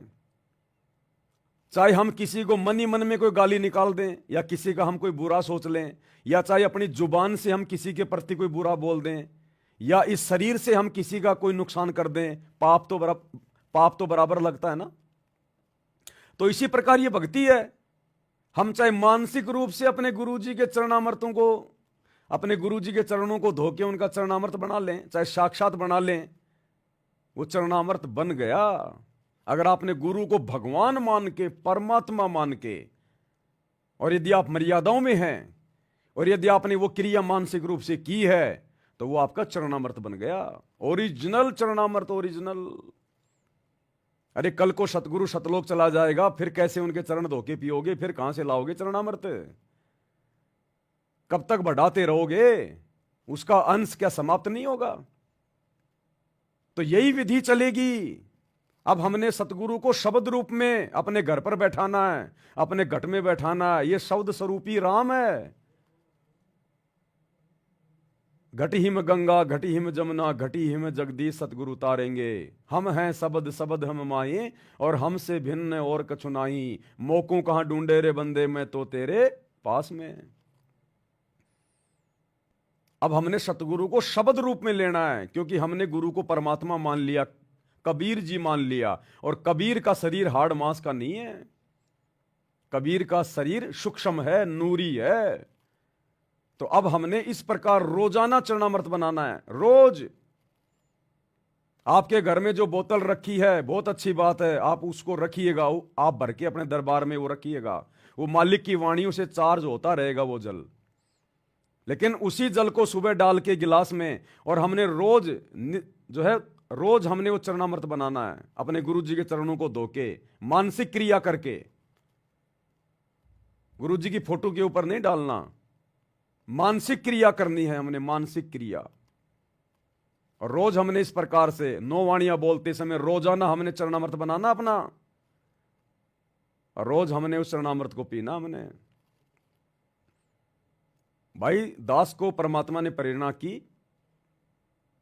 इसलिए मैंने आप भाई बहनों को यह बात बताई है। अब देखो ये भक्ति मार्ग है, ये जबरदस्ती का मार्ग नहीं है, मैंने कह दिया आपने अपना लिया, ये ऐसा मार्ग नहीं है। अपने गुरुदेव भगवान को दंडवत करना, उनसे आज्ञा लेना, और आपकी आत्मा यदि आपको गवाही दे कि ये बिल्कुल सत्य है, ज्ञान आधार से है, इससे तो हमारे भाव भी बढ़ेंगे, हमारी भक्ति बढ़ेगी, हमारा समर्पण बढ़ेगा। तो आप इस क्रिया को लागू करना, और किसी पवन दास की बात मान के नहीं, किसी पवन दास का कोई आदेश मान के नहीं, ये सोचकर कि इस कुत्ते पवन दास को मेरे लिए मेरे गुरुदेव ने निमित्त बनाकर ये बात मुझ तक पहुंचाई है, ये मेरे गुरुदेव का फरमान है, इस कुत्ते का फरमान नहीं है, इस पवन दास का। ये तो खाली एक संदेश वाहक है, एक यंत्र है, मेरे तक ये बात पहुंचाने के लिए मेरे गुरुदेव ने इसको निमित्त बनाया है। और अपने गुरु जी का आदेश मान के, उनको दंडोत करके फिर आपने इस क्रिया को शुरू करना है। तो मुझे तो बड़ा अच्छा लगा, मैंने किया, और वास्तव में आत्मा गदगद होती है, क्योंकि सूक्ष्म भक्ति है भाई और बहनों, सूक्ष्म भक्ति है। और आने वाले समय में ऐसा ही होगा, इसी प्रकार से चलेगा, तभी हम अपने भगवान को भगवान मानेंगे। नहीं तो गुरुदेव के सतलोक जाने के बाद फिर कौन उनको परमात्मा मानेगा? सब ये सोचेंगे गुरु जी तो गए, गुरु जी तो गए। अब जिसने ये सोच लिया गुरु जी तो गए, फिर तुम कितनी भक्ति कर लो, फिर तुम भी रह गए। तो हमने इस प्रकार से गुरु को परमात्मा मान के, शब्द में मान के, शब्द रूप में मान के, और हमने ये क्रिया करनी है। तो दो तो ये हो गई भाई और बहनों। और तीसरी बात बहुत ज्यादा इंपॉर्टेंट है और इसी से जुड़ी हुई है, और अब हमने गफलतबाजी नहीं करनी परमात्मा की भक्ति में बिल्कुल भी। ये सबसे पहला काम होना चाहिए। परमात्मा की तीनों समय की आरती भले लेट सेट हो जाए, वो एक बात अलग है किसी काम की वजह से, लेकिन करनी हमने श्रद्धा से है, पूरे समर्पण भाव से करनी हमने। दास के पास में एक किसी मुस्लिम भाई का कोई वीडियो आया यूट्यूब पे, कोई मौलाना थे, दुनिया भर के मुफ्ती हैं, मौलाना हैं, साधु संत अपने प्रवचन देते रहते हैं आजकल। तो उसका एक छोटा सा एक शॉर्ट वीडियो आया मेरे पास में, और वो बात तुरंत मेरे हृदय में समा गई। तुरंत मेरे हृदय में समा गई वो बात कि बिल्कुल 16 आने सही बात है। क्योंकि देखो, परमात्मा किसी को भी निमित्त बना सकता अपना संदेशा देने के लिए।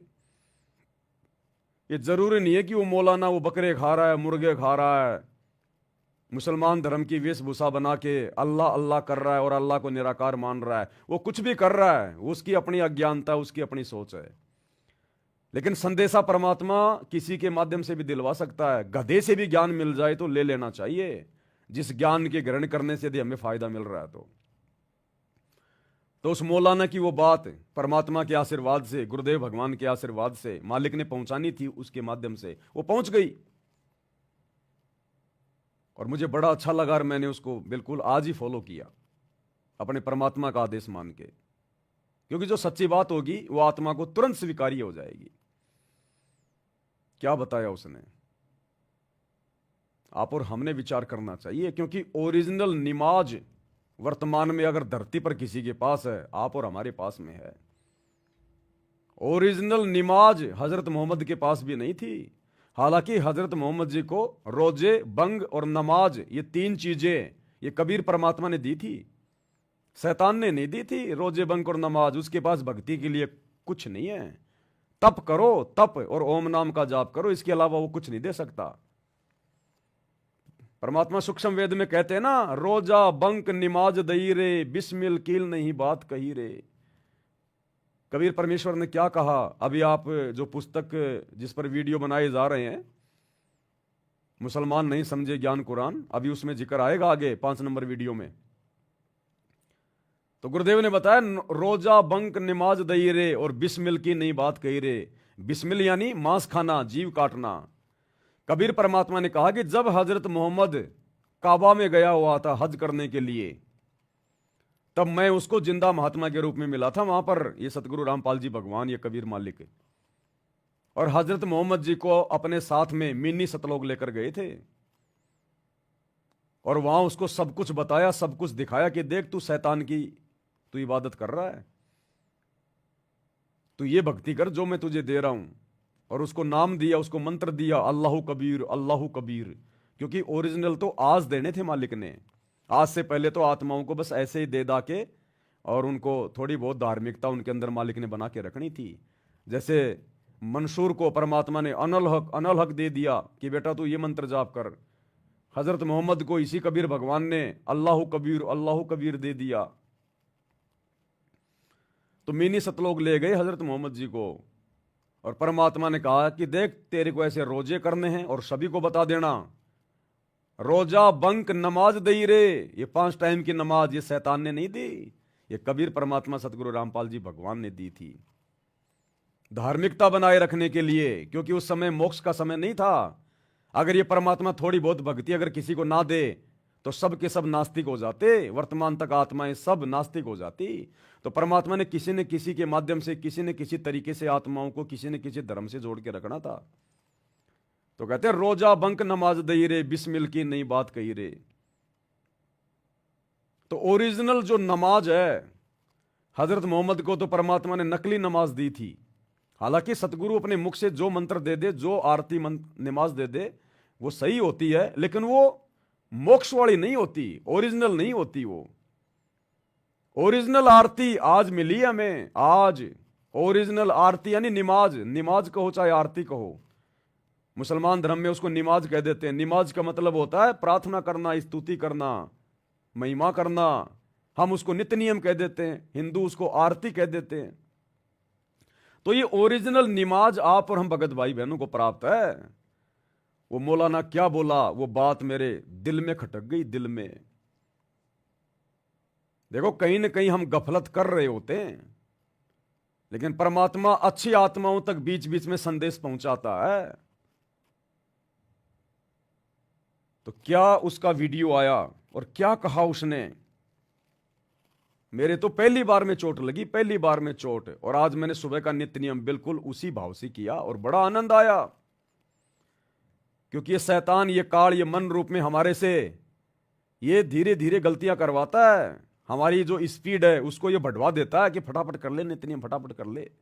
और गुरुदेव भी कहते हैं बेटा इसको रेल मत बनाओ, करना है तो हिसाब से करो, चाहे थोड़ा करो, उसका फायदा मिलेगा। रेल बनाकर करोगे, जल्दबाजी में करोगे तो नहीं फायदा मिलेगा। तो कहीं ना कहीं हल्की फुल्की सी रेल हो रही थी दास की भी। तो परमात्मा ने देखा अगर इसकी रेल बनेगी तो बाकी भक्तों की तो अपने आप बन जाएगी फिर। तो इसको थोड़ा सा रोका जाए, लाल झंडी दिखाई जाए। और मैं रेल थोड़ा इसलिए बना देता हूं भाई और बहनों, क्योंकि समय नहीं मिल पाता, वीडियो बनाने होते हैं। लेकिन फिर परमात्मा ने इस मौलाना के माध्यम से संदेशा दिलाया कि बेटा सेवा लेट हो जाएगी, कोई बड़ी बात नहीं है। सबसे बड़ी सेवा अपने आत्म कल्याण की है, सबसे बड़ी सेवा अपनी भक्ति है, तीनों समय की आरती है, अपने मंत्र हैं, ये काम सबसे पहले है। इस रेल को ज्यादा फास्ट मत भगा। तो दास तक परमात्मा ने संदेशा पहुंचाया। मैंने अपनी गलती की क्षमा याचना की और आप भाई बहनों तक भी मैं संदेशा पहुंचा रहा हूं। तो ये मौलाना साहब क्या कह रहे हैं, ये कह रहा है कि जिस प्रकार वो अल्लाह, अब अल्लाह कौन है हमें पता चल गया, अल्लाह कबीर सतगुरु रामपाल जी। तो ये मौलाना जी कह रहे हैं कि जिस प्रकार वो अल्लाह कुरान को जितना ध्यान से कान लगा के सुनता है और किसी चीज को नहीं सुनता, कुरान कहो चाहे निमाज कहो, कि जिस प्रकार वो अल्लाह, वो परमात्मा, वो सतगुरु निमाज को यानी नित्य नियम को जितना ध्यान से कान लगा के सुनता है और किसी और चीज को नहीं सुनता। हम जो नित्य नियम कर रहे हैं, तीनों समय की हम जो आरती कर रहे हैं, इस आरती को हमारा गुरुदेव भगवान ये कबीर परमात्मा बड़े ध्यान से सुनता है, उसको आनंद आता है, उसको रस आता है, उसको बड़ी अच्छी लगती हैं। वो शब्द का भोगी है, दास गरीब शब्द रस भोगी। वो इसी का भोजन करता है, वो इसी शब्द का भोजन करता है। वो वाणी आती है ना परमात्मा के एक शब्द में, आज मोहे दर्शन दियो जी कबीर। उसमें क्या आता है, अमृत भोजन मारे सतगुरु जी। मैं यहां का भोजन नहीं खाता सतगुरु। हम जो ये हलवे का भोग लगाते हैं, खीर खांड का भोग लगाते हैं, ये नहीं खाता सतगुरु। अरे वो तो सतगुरु अपना आशीर्वाद दे के हमारे लिए उसको शुद्ध कर देता है, उसको पवित्र कर देता है। वो तो शब्द स्वरूपी है। वो ये गंदे लोग का ये गंदा खाना नहीं खाता, जिसमें गाय भैंस का गोबर डाला जाता है। इंसान जिन खेतों में लेटरिन करते हैं, पेशाब करते हैं, वो फिर खाद बन के उस जवार में, जौ में, बाजरे में जाता है। सतगुरु नहीं खाता इसको, इस गंदे भोजन को। कहते हैं अमृत भोजन मारे सतगुरु जी में, और शब्द दूध की खीर, आज मोहे दर्शन दियो जी कबीर। वो तो शब्द रूपी भोजन खाता है, शब्द दूध की खीर। और वो शब्द दूध क्या है, वो खीर क्या है, वो अमृत भोजन क्या है। हम भगत जो भक्ति करते हैं, जो तीनों समय की आरती करते हैं, परमात्मा उसका रस लेता है। दास गरीब शब्द रस भोगी। हमें दिखाई नहीं देता, लेकिन सतगुरु अपने प्रत्येक भगत के पास में जाके बैठ जाता है। जब वो आरती करना शुरू करता है, अपने मुख से पाठ करता है, भक्ति बोध हाथ में लेके, वो सूक्ष्म रूप में सामने बैठ जाता है। नहीं तो ये बाकी 800 करोड़ की जनसंख्या देख लो, एक शब्द भी निकाल के दिखा दो कोई, गुरु जी की आरती उनसे करवा के दिखा दो, आप देखे काल नहीं करने देगा, शैतान बैठा है। तो ये सतगुरु लेके डंडा उस घर में आके बैठ जाता है जब वो भगत तीन समय की आरती करता है, सुमरण करता है उस समय, और सुनता है। और जो जितना प्यार से करेगा, जितने प्रेम से करेगा, जितना अपने गुरुजी में ध्यान रख के करेगा, वो अपने गुरुजी को उतना ही अच्छा और मीठा भोजन करवा रहा है। वो शब्द रूपी खीर अपने गुरुदेव के मुख में जा रही है, गुरुदेव उसको सुन रहा है, आनंदित हो रहा है। अरे जिस प्रकार ये जो बॉलीवुड में जो गाने गाती हैं लड़कियां, इनको कैसे किया जाता है, इनको सेलेक्ट, अखबार में विज्ञापन दिया जाता है कि जिसको गाना गाना आता है, जिसकी आवाज अच्छी है वो आ जाओ जी, आपकी ट्रेनिंग होगी, आप लोगों के लिए वो होगा।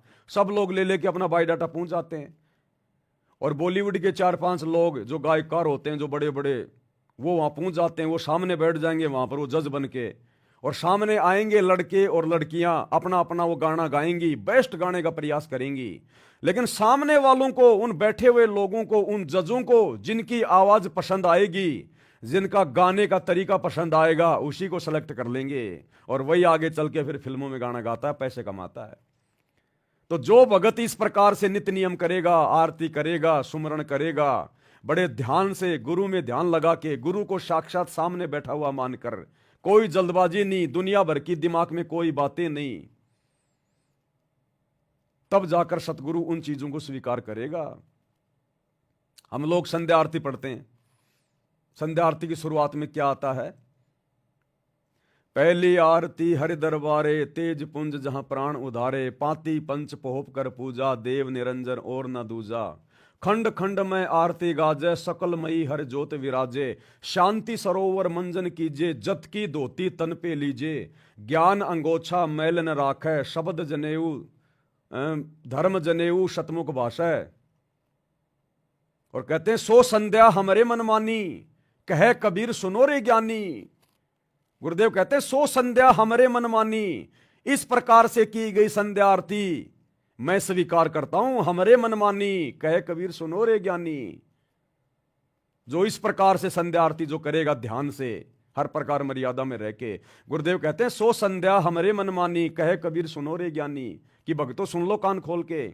अगर तुम इस प्रकार से आरतियां, अगर तुम नित्य नियम ये करोगे, नमाज अगर तुम ये करोगे, तो तुम्हारा गुरु, तुम्हारा परमात्मा स्वीकार करेगा, नहीं तो नहीं करेगा। अब खाते पीते उठते बैठते बसों में आते जाते आरतियां कर रहे हो तो परमात्मा स्वीकार नहीं करेगा। दया भाव, दया भाव प्रेम, कुछ ऐसी वाणी आती है उसमें, दया भाव तिलक मस्तक दीजिए, और प्रेम भक्ति का आचमन लीजिए, सो संध्या हमरे मन मानी, कहे कबीर सुनो रे ज्ञानी। तो ये सारी बातें गुरुदेव ने हमें बता रखी हैं, समझा रखी हैं, लेकिन हम मन के प्रभाव में रहते हैं, जड़ बुद्धि जीव हैं, हम इतना ध्यान नहीं दे पाते, गौर नहीं कर पाते, कहीं ना कहीं हम गफलत करना शुरू कर देते हैं। तो परमात्मा फिर बीच बीच में अपनी प्यारी आत्माओं को जगाने का भी प्रयास करता है कि बच्चों गफलत मत करो। अरे मैं रोजाना उस आरती का, उस नित्य नियम का, रमेणी का, संध्या आरती का आनंद लेने आ रहा हूं तेरे घर पे, और तू कहीं बीच बीच में भाग रहा है, बिल्कुल रेलगाड़ी की तरह दौड़ रहा है। ध्यान तेरा अपने कहीं जो मतलब ससुराल में घूम रहा है, कहीं अपनी फैक्ट्री में घूम रहा है, दुनियादारी में घूम रहा है ध्यान तेरा। तो तू किसको ध्यान करके आरती कर रहा है? अपने गुरुजी का ध्यान करके कर रहा है, या तू किसी अपने रिश्तेदार का ध्यान करके आरती कर रहा है? जिसको ध्यान करके आरती करेगा, आरती उसी को तो समर्पित होगी। तो क्या कहा इस मौलाना ने कि अल्लाह यदि संसार में किसी चीज को ध्यान लगा के, कान लगा के सुनता है बड़े गौर से, तो वो है नमाज, कुरान। मतलब वो अपनी भाषा में कह रहा है, लेकिन आज असली कुरान तो आप और हमें मिली है, ज्ञान गंगा, गुरुजी के सत्संग, गुरुजी के द्वारा लिखी गई पुस्तकें, गुरुजी के तीनों समय की आरती, ये हैं वास्तविक वो कुरान जिनमें भक्ति का मूल पाठ है, पूरा समाधान है। तो कहते हैं अल्लाह यदि किसी चीज को विशेष तौर पर कान लगा के सुनता है तो वो है नमाज, ये तीनों समय की आरती। अन्यथा बताओ हम आरती कर रहे हैं, सुन कौन रहा भाई? विचार करो भक्तों, हम आरती कर रहे हैं खड़े होके, अकेले या जो भी हैं, सुन कौन रहा है? हम तो कर रहे हैं, हम तो मुंह से आरती कर रहे हैं, हम तो आरती को करने वाले हैं। सुनने वाला कौन है? हम दुनिया को सुनाने के लिए आरती करते हैं क्या? नहीं। खुद के सुनने के लिए आरती करते हैं क्या? नहीं। तो सुन कौन रहा है? अगर हम आरती कर रहे हैं तो कोई सुन भी तो रहा होगा। हमारा सतगुरु सामने बैठ के सुनता है, और सतगुरु को हमने किस कदर आरती सुनानी चाहिए, उसकी महिमा करनी चाहिए, यह फिर हमारे सोचने विचारने की बात है। क्या कहा इस मौलाना ने, ध्यान से सुनिए भाई और बहनों। हुजूर फरमाते हैं कि जिस तरह कान लगाकर अल्लाह कुरान को सुनता है, किसी चीज को नहीं सुनता। हमें नजर नहीं आता ना, हमें मालूम नहीं, हम कुरान पढ़ रहे हैं तो सुनने वाला कौन है? सबसे ज्यादा कान लगाकर खुद अल्लाह। हुजूर फरमाते हैं कि जिस तरह कान लगाकर अल्लाह कुरान को सुनता है, किसी चीज को नहीं सुनता।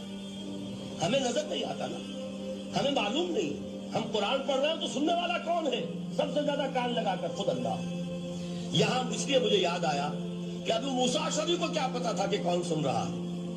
वो अपनी कैफियत में नमाज में तहज्जुद में कुरान की तिलावत कर रहे थे, और जाहिर बात है उनके घर एकड़ों में बने हुए नहीं थे, एक एक कमरा, एक एक कोई हुजरा, ऐसे ही तो घर थे ना साहबा के। लिहाजा हुजूर पास से गुजरे, आवाज आई, काफी देर सुनते रहे। उसके बाद आप तशरीफ ले गए, सुबह फजर में मुलाकात हुई। वो शुरू की 2 लाइनें बस हमारे लिए वही महत्वपूर्ण है, वही इंपॉर्टेंट है कि अगर नमाज को, अगर नित्य नियम को अगर कोई सबसे ज्यादा कान लगा के ध्यान से सुनता है तो केवल अल्लाह सुनता है, अल्लाह कबीर सतगुरु रामपाल जी। अन्यथा फिर सुन कौन रहा है? हम तो करने वाले हैं। भगत तो आरती करता है। क्या कोई भगत किसी को ये बोलता है चलो भगत जी आरती सुनते हैं? बोलता है कोई? अगर बोलता है तो सबसे बड़ा मूर्ख है। हर भगत यही कहेगा चलो भगत जी आरती का समय हो गया। आरती करते हैं, ना कि आरती सुनते हैं। जब भगत आरती कर रहा है तो फिर कोई सुन भी तो रहा होगा। हम दुनिया को सुनाने के लिए नहीं कर रहे। तो सुनने वाला कौन? हमारा सतगुरु। तो सतगुरु यदि सामने बैठ के आरती सुन रहा है और वो समर्थ है, अनंत कोटि कलाओं का स्वामी है, हर भगत के पास हर एक रूप बना के पहुंच जाता है, और सतसेवकों के तो घरों में बैठा रहता है 24 घंटे अपने परमानेंट एक रूप में।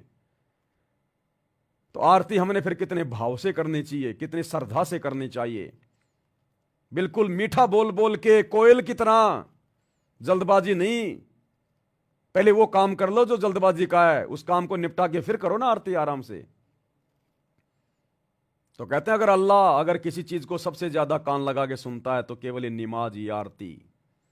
अन्यथा बता दो हम आरती कर रहे हैं, फिर सुन कौन रहा है? इसलिए तो परमात्मा कहते हैं अमृत भोजन मारे सतगुरु जी में, और शब्द दूध की खीर। ये भेड़ बकरी गाय भैंस इनके दूध की खीर नहीं खाता वो अल्लाह कबीर भगवान सतगुरु रामपाल जी। अपने भक्तों की शब्द रूपी खीर खाता है। जब हम भगत भाई बहन अपने गुरु जी को भोग लगाते हैं तो परमात्मा उस भोजन पे तो खाली आशीर्वाद देता है कि ये शुद्ध हो गया बेटा, प्रसाद बन गया, खा, तेरे अच्छे कर्म बनेंगे। परमात्मा तो वो शब्द रूपी खीर खा रहा है जो हम गुरु जी को भोग लगाते समय उनकी महिमा कर रहे हैं। आज लग गया साहिब को भोग दीन के टुकड़े पानी का, वो शब्द खा रहा है गुरु जी। तुमने कितना अच्छा भोजन बनाया, कितनी बढ़िया सब्जी बनाई, गुरु उसको नहीं देखता। गुरु ये देखेगा तू कितनी सच्ची श्रद्धा से, तू कितने सच्चे भाव से ये भोग की आरती कर रहा है। गुरु तो अपने भक्तों के शब्दों को ग्रहण करता है। वो शब्द रूपी खीर खा रहा है गुरु जी। हम विनती करते जी गुरु जी थारे आगे, साहिब थारे आगे। वो खीर खाना चाहता है गुरु। साधु भूखा भाव का, धन का भूखा नहीं। साधु खीर का भूखा नहीं है, भंडारे का भूखा नहीं है। अरे जो तीनों लोकों में सबको खिला रहा है उसको हम क्या खिला सकते हैं? वो हमारे भाव खाएगा। साधु भूखा भाव का। तो हमारा एकमात्र टारगेट अब केवल यही हो जाना चाहिए भाई और बहनों, तन मन धन से। और उसके बाद फिर परमात्मा कमी किस चीज की छोड़ेगा, हमें भरोसे किस चीज के रहने देगा। आज जो काम हम 12 घंटे करके परिवार का पेट पाल रहे हैं, परमात्मा 6 घंटे में करवा देगा। 6 घंटे में अगर हमने भक्ति को ज्यादा समय दिया तो, भक्ति को ज्यादा महत्व दिया तो, ये वो समर्थ अल्लाह धरती पे प्रकट है। अरे ये मुसलमान, मौलाना, मुफ्ती, आम समाज, चारों धर्मों के लोग इनको तो पता भी नहीं अल्लाह कौन है, भगवान कौन है, कैसा है, कहां रहता है, कैसा दिखाई देता है। और जब ये लोग भी इस प्रकार से डर के अपनी भक्ति कर रहे हैं, तो आप और हमारे तो घर में अल्लाह बैठा हुआ है, हमारे तो घट में अल्लाह बैठा हुआ है, हमें तो पता है अल्लाह कौन है, हम तो डायरेक्ट उसकी शरण में हैं, हमारा तो उससे कनेक्शन जुड़ा हुआ है। फिर हम क्यों नहीं डर रहे? हम उस भाव से उसको प्रसन्न क्यों नहीं करना चाहते? इसलिए हमने अब विचार करना पड़ेगा, इन बातों पे गौर करना पड़ेगा, और इस श्रद्धा से अब हमने अपनी भक्ति को प्रथम महत्व देना पड़ेगा, प्रथम महत्व। तब जाकर ये अल्लाह, ये सतगुरु प्रसन्न होगा। एक बार फिर से सुन लो। हुजूर फरमाते हैं कि जिस तरह कान लगाकर अल्लाह कुरान को सुनता है, किसी चीज को नहीं सुनता। हमें नजर नहीं आता ना, हमें मालूम नहीं, हम कुरान पढ़ रहे हैं तो सुनने वाला कौन है? सबसे ज्यादा कान लगाकर खुद अल्लाह। हुजूर फरमाते हैं कि जिस तरह कान लगाकर अल्लाह कुरान को सुनता है, किसी चीज को नहीं सुनता। हमें नजर नहीं आता ना, हमें मालूम नहीं, हम कुरान पढ़ रहे हैं तो सुनने वाला कौन है? सबसे ज्यादा कान लगाकर खुद अल्लाह। तो भाई और बहनों, हमने शिक्षा लेनी है, चाहे वो कहीं से भी मिल जाए, किसी से भी मिल जाए, क्योंकि आज हमें पता कि अल्लाह कौन है और असली कुरान क्या है, असली बंदगी क्या है, असली भक्ति क्या है। तब जाकर हमारी बात बनेगी भाई और बहनों, क्योंकि हम बिल्कुल उस मोड़ पे खड़े हैं। इस मोड़ पे यदि जरा सी भी गलती आप और हमारे से अगर बन गई, किसी भी प्रकार की बात नहीं बन पाएगी। और अब हमने किसी के भी आगे हाथ फैलाना बिल्कुल छोड़ देना चाहिए। वैसे तो सभी सत्सेवक भाई बहन आज से लगभग 7-8 महीने पहले इस संकल्प ले चुके हैं। परमात्मा ने प्रेरणा करके दास से एक वीडियो बनवाया था कि हम सत्सेवक भाई बहन जो अपने अल्लाह को पहचान चुके हैं, अपने गुरु को पहचान चुके हैं, हम एकेश्वरवाद पे हैं, एक ईश्वर की भक्ति करते हैं, सतगुरु की, इस कबीर की। अब हमने दुनिया के आगे हाथ नहीं फैलाने, अब हमने किसी से उधार मदद नहीं मांगनी, विशेषकर अनाज की और ये पैसों की। अब वैसे आड़ोसी पाड़ोसी को अगर कोई सीडी की जरूरत पड़ गई, किसी और चीज की जरूरत पड़ गई तो ले सकते हैं, दे सकते हैं, वो बात अलग है।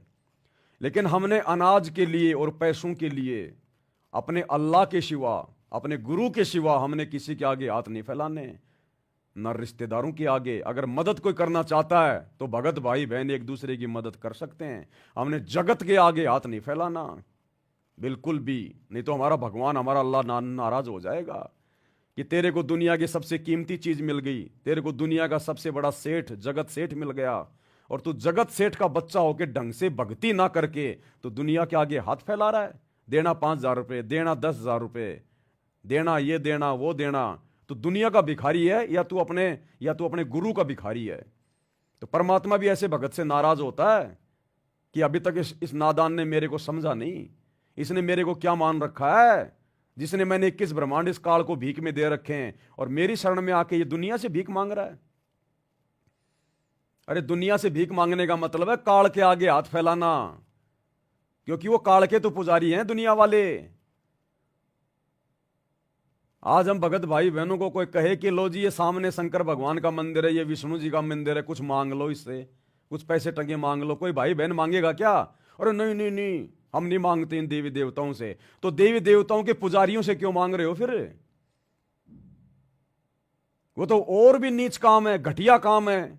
इससे अच्छा तो फिर देवी देवताओं से मांग लो। तो देवी देवताओं से मांग लो, चाहे देवी देवताओं की पूजा करने वाले उनके पुजारियों से मांग लो, जगत वालों से मांग लो, रिश्तेदारों से मांग लो, बात एक ही है। तुमने उन्हीं के आगे हाथ फैला दिए, ब्रह्मा विष्णु महेश के आगे, देवी देवताओं के आगे। तो सतगुरु इससे नाराज होता है। भिखारी बनो तो अपने गुरु जी के। अरे अगर तू भक्ति कर रहा है, मर्यादा में है, तेरा गुरु तेरे को भूखा मरना देगा? किसी चीज के भरोसे रहने देगा क्या? नेवर, कभी नहीं। जिसने हमारे को जुबान से करने के लिए भोजन दे दिए, क्या उस जुबान को यह परमात्मा भोजन के भरोसे रहने देगा क्या? क्या भगत को भूखा मरने देगा क्या? बार बार गुरुदेव सत्संग में कहते हैं, बच्चों तुम्हारी आवश्यकता से पहले वो जायज वस्तु तुम्हारे घर में लाके तुम्हारा गुरु रख देगा। अगर तुम नेक नीति से भक्ति अगर कर रहे हो, तो मर्यादा में रह के भक्ति कर रहे हो, तो कमी आप और हमारी है जो हम दुनिया के आगे हाथ फैलाते रहते हैं, काल के आगे। एक छोटा सा ऐसा ही वीडियो मेरे को मिला, उसने मुझे बड़ा प्रभावित किया। देखो, जब भगत की श्रद्धा सच्ची हो जाती है ना, जब उसके मन से विषय विकार परमात्मा दूर कर देता है, तो फिर यूट्यूब पर फिर फालतू के वीडियो नहीं आते उसके सामने वीडियो भी फिर अच्छे ही आएंगे, क्योंकि जैसी सोच होगी फिर वैसा ही उसके सामने मटेरियल आएगा। तो ऐसे कोई व्यक्ति ऐसे किसी मुसलमान भाई से कोई मजाक कर रहा है, कोई बूढ़ा व्यक्ति है, वो कह रहा है कुछ मांग ले, कुछ नरेंद्र मोदी से कुछ मांग ले, अमित शाह से कुछ मांग ले। अरे ना ना ना, कुछ नहीं है। अरे नरेंद्र मोदी कौन? कौन नरेंद्र मोदी? अरे कुछ मांग ले उससे, कुछ मांगोगे, कुछ कहना चाहोगे? ना ना, कुछ नहीं कहना चाहता, जो भी कहेंगे अपने अल्लाह से कहेंगे। अमित शाह से, कौन? कौन अमित शाह? वो बोला भारत का प्रधानमंत्री अमित शाह। कुछ मांग लो। है क्या मांग लो? बोला मांगना है तो मांगो खुदा से। उसने कहा कि मांगना है तो मांगो खुदा से। क्या मांगूंगा मैं तेरे प्रधानमंत्री से, तेरे अमित शाह से, तेरे नरेंद्र मोदी से? वो 70 साल का बूढ़ा मुसलमान है। भाई और बहनों, इन मुसलमानों के पास में केवल भक्ति सही नहीं है, इनको बेचारों को शैतान ने भ्रमित कर रखा है, इनको भक्ति सही नहीं है। बाकी ये एक नंबर के इंसान है, एक नंबर के। ये मांस खाना, ये करना, ये तो चलो इनको शैतान ने इनको भ्रमित किया हुआ है। अगर कोई मुसलमान अगर सतगुरु रामपाल जी की शरण में आ जाता है, उसके बाद वो जो भक्ति करेगा ना, आप और हमारे जैसे टटपुंजी नहीं कर सकते, क्योंकि वो तो पहले से ही एक अल्लाह को मानता है। अल्लाह के आगे मुसलमान किसी के और के आगे हाथ नहीं फैलाता। हालांकि वर्तमान में बेचारों को सच्ची इबादत का ज्ञान नहीं है, अल्लाह का ज्ञान नहीं है, लेकिन जिस पंथ से वो जुड़े हुए हैं और हजरत मोहम्मद ने उनको जो शिक्षा दी है, उस आधार से वो केवल ये सोचते हैं कि हम एक अल्लाह की भक्ति करेंगे और किसी की नहीं करेंगे, भले वो शैतान की कर रहे हैं वर्तमान में अल्लाह मान के। लेकिन हमने तो शिक्षा लेनी है, चाहे कोई जी भी हो। जब ये जगत का आदमी, शैतान की पूजा करने वाला आदमी, जिसको अल्लाह का कोई अता पता भी नहीं पता, और इसको जब ऑफर दिया जा रहा है, ये दुनिया तो 5-5 किलो आटा मांगती फिरती है, राशन का आटा खा रही है, गेहूं खा रही है।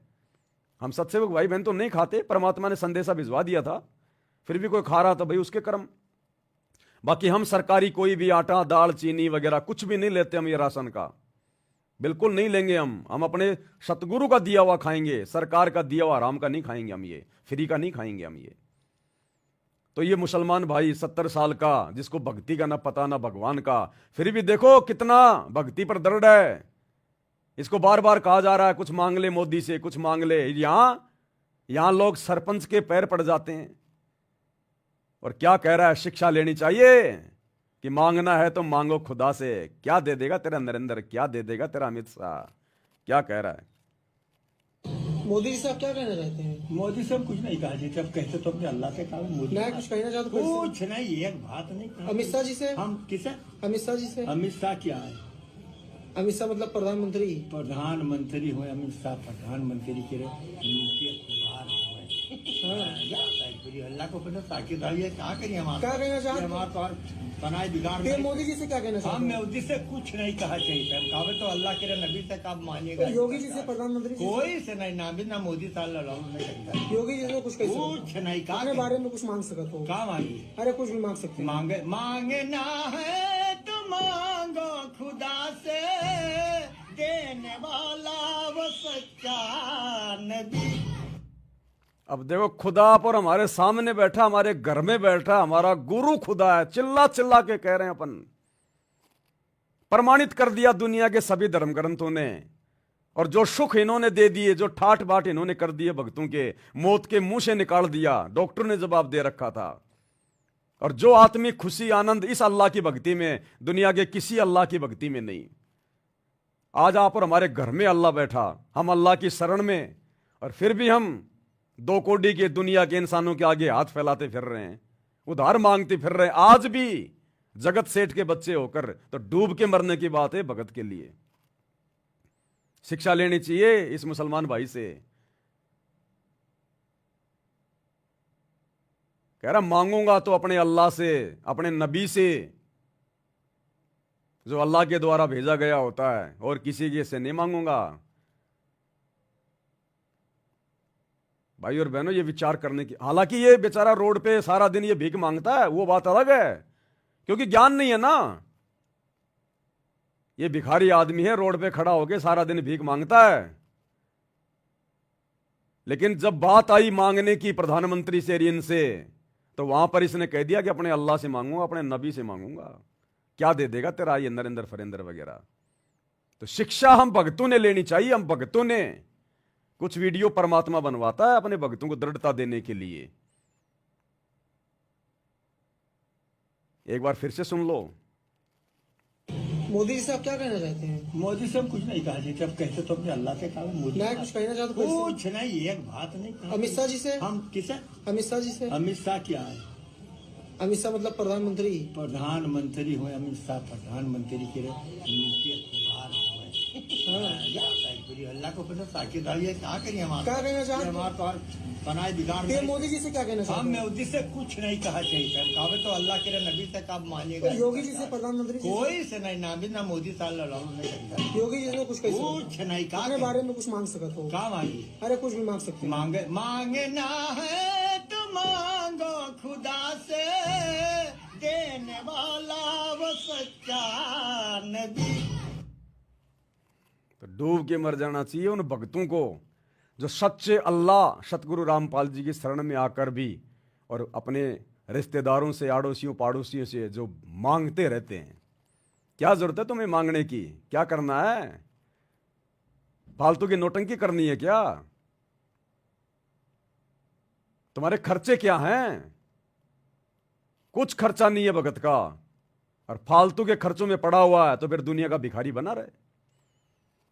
वरना जो भक्ति तुझे दे दी, जो तेरे खर्चे परमात्मा ने समाप्त करवा दिए, तेरा तो बिल्कुल 5 घंटे के काम में तेरा परिवार चले, बहुत अच्छा, 5 घंटे के काम में, और फिर भी दुनिया का आगे हाथ फैलाएंगे तो फिर हम भगत नहीं है। फिर ये हमारी भिखारी वाली आदत फिर अंत तक यूं ही बनी रहेगी, और भिखारी के लोक में रहना पड़ेगा फिर हमें, इस काल भिखारी के लोक में। ये भिखारियों का सरदार है, इसने भीख मांगी है तप करके 21 ब्रह्मांड। तो अब हम सच्चे सतगुरु की शरण में आ गए, जगत सेठ की शरण में आ गए हैं। तो भाई और बहनों, अब हमने ये गलतियां नहीं करनी है बिल्कुल भी। तो कुछ एक ये बातें थी जो आप भाई बहनों तक परमात्मा ने संदेशा भिजवाना था, दास को प्रेरणा की। तो दास मालिक की सेवा बजाने के लिए आ गया। उनका नौकर हूं, उनका कुत्ता हूं, गुलाम हूं, पाजी हूं। जैसी वो प्रेरणा करते रहेंगे आप लोगों को बताता रहूंगा। मैं अपनी सेवा में गफलत करूंगा नहीं। कोई स्वीकार करे ना करे, कल को हिसाब परमात्मा को देना है। मालिक कह देगा बेटा मैंने तो देख सूचना दे दी थी, मैंने तो सूचना पहुंचा दी थी, अब ये तेरे ऊपर बेटा, तूने माना कि नहीं माना, ये तेरे ऊपर। गुरुदेव ने बताया एक समय एक व्यक्ति था, भगवान पे बहुत विश्वास करता था, और उसका मानना था कि कण कण में भगवान है, कण कण में भगवान है, सब में भगवान है। एक समय बाजार में जा रहा था, सामने से एक हाथी आ रहा था, हाथी पे महावत बैठा था। हाथी जो है वो डगमग हो गया, गुस्से में हो गया, लोगों को सूंड मारता हुआ आ रहा है। सामने से वो पंडित जी आ रहे थे, और महावत कह रहा भाई हट जा पंडित जी, हट जा, हाथी आ रहा है, सूंड से मार देगा, हट जा हट जा। पंडित जी बोला नहीं नहीं, कण कण में भगवान है, कण कण में भगवान है, हाथी में भी तो भगवान है, मुझे कैसे मारेगा? अरे बोले हट जा हट जा। बोला नहीं, कण कण में भगवान है, हाथी में भी भगवान है। नहीं हटा, हाथी ने मारा सूंड तो साइड में जा गिरा, मर गया। अब मरने के बाद में ऊपर जानी थी आत्मा, परमात्मा के दरबार में गया, तो उसके मन में तो वही सवाल, वहां जाकर कहा कि भगवान हिसाब किताब बाद में करना, पहले ये बताओ आपने मुझे मारा क्यों? आप तो कण कण में थे ना, आप तो हाथी में भी थे ना, फिर मुझे मारा क्यों? मैं तो आपको कण कण में मांग रहा हूं, मान जो अमल की मान के भक्ति कर रहा था, तो फिर मुझे हाथी ने मारा क्यों? उस भगवान ने कहा रे नालायक, तू कण कण में भगवान मान रहा है, तो तूने महावत की बात क्यों नहीं मानी? वो महावत भी तो चिल्ला रहा था, उसमें भी तो भगवान था, उस महावत के अंदर से भी तो भगवान ही बोल रहा था कि हट जा हट जा। तो तूने ये क्यों नहीं सोचा कि जब हाथी में भगवान है तो महावत में भी तो भगवान होगा? तो तू तो केवल अपनी सुविधा के अनुसार मानता है जो तुझे माननी है। तो इस प्रकार से भाई और बहनों, परमात्मा ने देखो जो संदेशा पहुंचाना था, दास को निमित्त बना के पहुंचा दिया। मेरी भी इसमें सेवा लग रही है। अब जो बातें ज्ञान आधार से हैं, आपकी आत्मा स्वीकार करे, वो बातें आप लोग स्वीकार कर लीजिएगा। अन्यथा कल को फिर भाई परमात्मा दोषी नहीं रहता। परमात्मा कह देगा बेटा देख, मैं हर एक के पास जाके तो समझाता नहीं, मेरी भी कुछ मर्यादा है, कुछ नियम है। ज्ञान तुम्हारे को मैंने दे दिया था, मेरे ज्ञान को सामने रख के सामने वाले की बातों को तोल लेते कि ये बंदा जो कह रहा है वो वही बात सही है या गलत है, माननी है कि नहीं माननी है। बस 2 टके की बात थी। हर बात को अल्लाह थोड़ी आके कहेगा सामने, परमात्मा थोड़ी कहेगा आके सामने। हम जैसे कुत्तों की सेवा लगा देता है परमात्मा। तो मानना ना मानना, इन तमाम बातों को जो परमेश्वर ने संदेशा भाई बहनों तक भिजवाया है, ये आपके अपने संस्कार पर निर्भर करता है, आपके अपने ज्ञान आधार और बुद्धि विवेक पर निर्भर करता है। मेरी बातें मानने के लिए कोई भी बाध्य ना हो, ना मैं किसी को बाध्य करता, ना मैं किसी को बाध्य करके डरा धमका के परमात्मा का दोषी बन सकता। मेरा काम है संदेशा देना। मेरा संदेशा ज्ञान के विरुद्ध भी हो सकता है, क्योंकि मैं एक जीव हूं 2 कोटि का, और मेरा संदेशा सतगुरु के ज्ञान के अनुसार भी हो सकता है। लेकिन आप भगत भाई बहनों की जिम्मेदारी बनती है कि आप सबसे पहले उस बात को, उस ज्ञान को, चाहे कोई भी भाई बहन सुनाए, अपने गुरुदेव के तत्व ज्ञान को बीच में रख के, उस तत्व ज्ञान की रोशनी में चेक करके कि ये सही है या गलत है, क्या मानना है क्या नहीं मानना है, उसके बाद ही अपना निर्णय लें। मुझदास की प्रत्येक बात को आंख बंद करके फॉलो ना करें, अन्यथा परमात्मा के दोषी बनोगे। तो आज के वीडियो में भाई और बहनों हम केवल इतना ही लेंगे। परमात्मा हम सबको आशीर्वाद दे, सद्बुद्धि दे, और रात्रि 8 बजे सभी भाई बहन मुसलमान नहीं समझे ज्ञान कुरान, इस पुस्तक के ऊपर जो वीडियो बन रहे हैं, हम भगत भाई बहनों के लिए भी बहुत गहरी गहरी शिक्षाएं हैं, उसमें भी जुड़िए और वीडियो को ज़्यादा से ज़्यादा शेयर कीजिए। बंदी छोड़ सतगुरु रामपाल जी भगवान की जय हो। भाई जो गुरु बचन पे डट गए, कट गए फंद 84।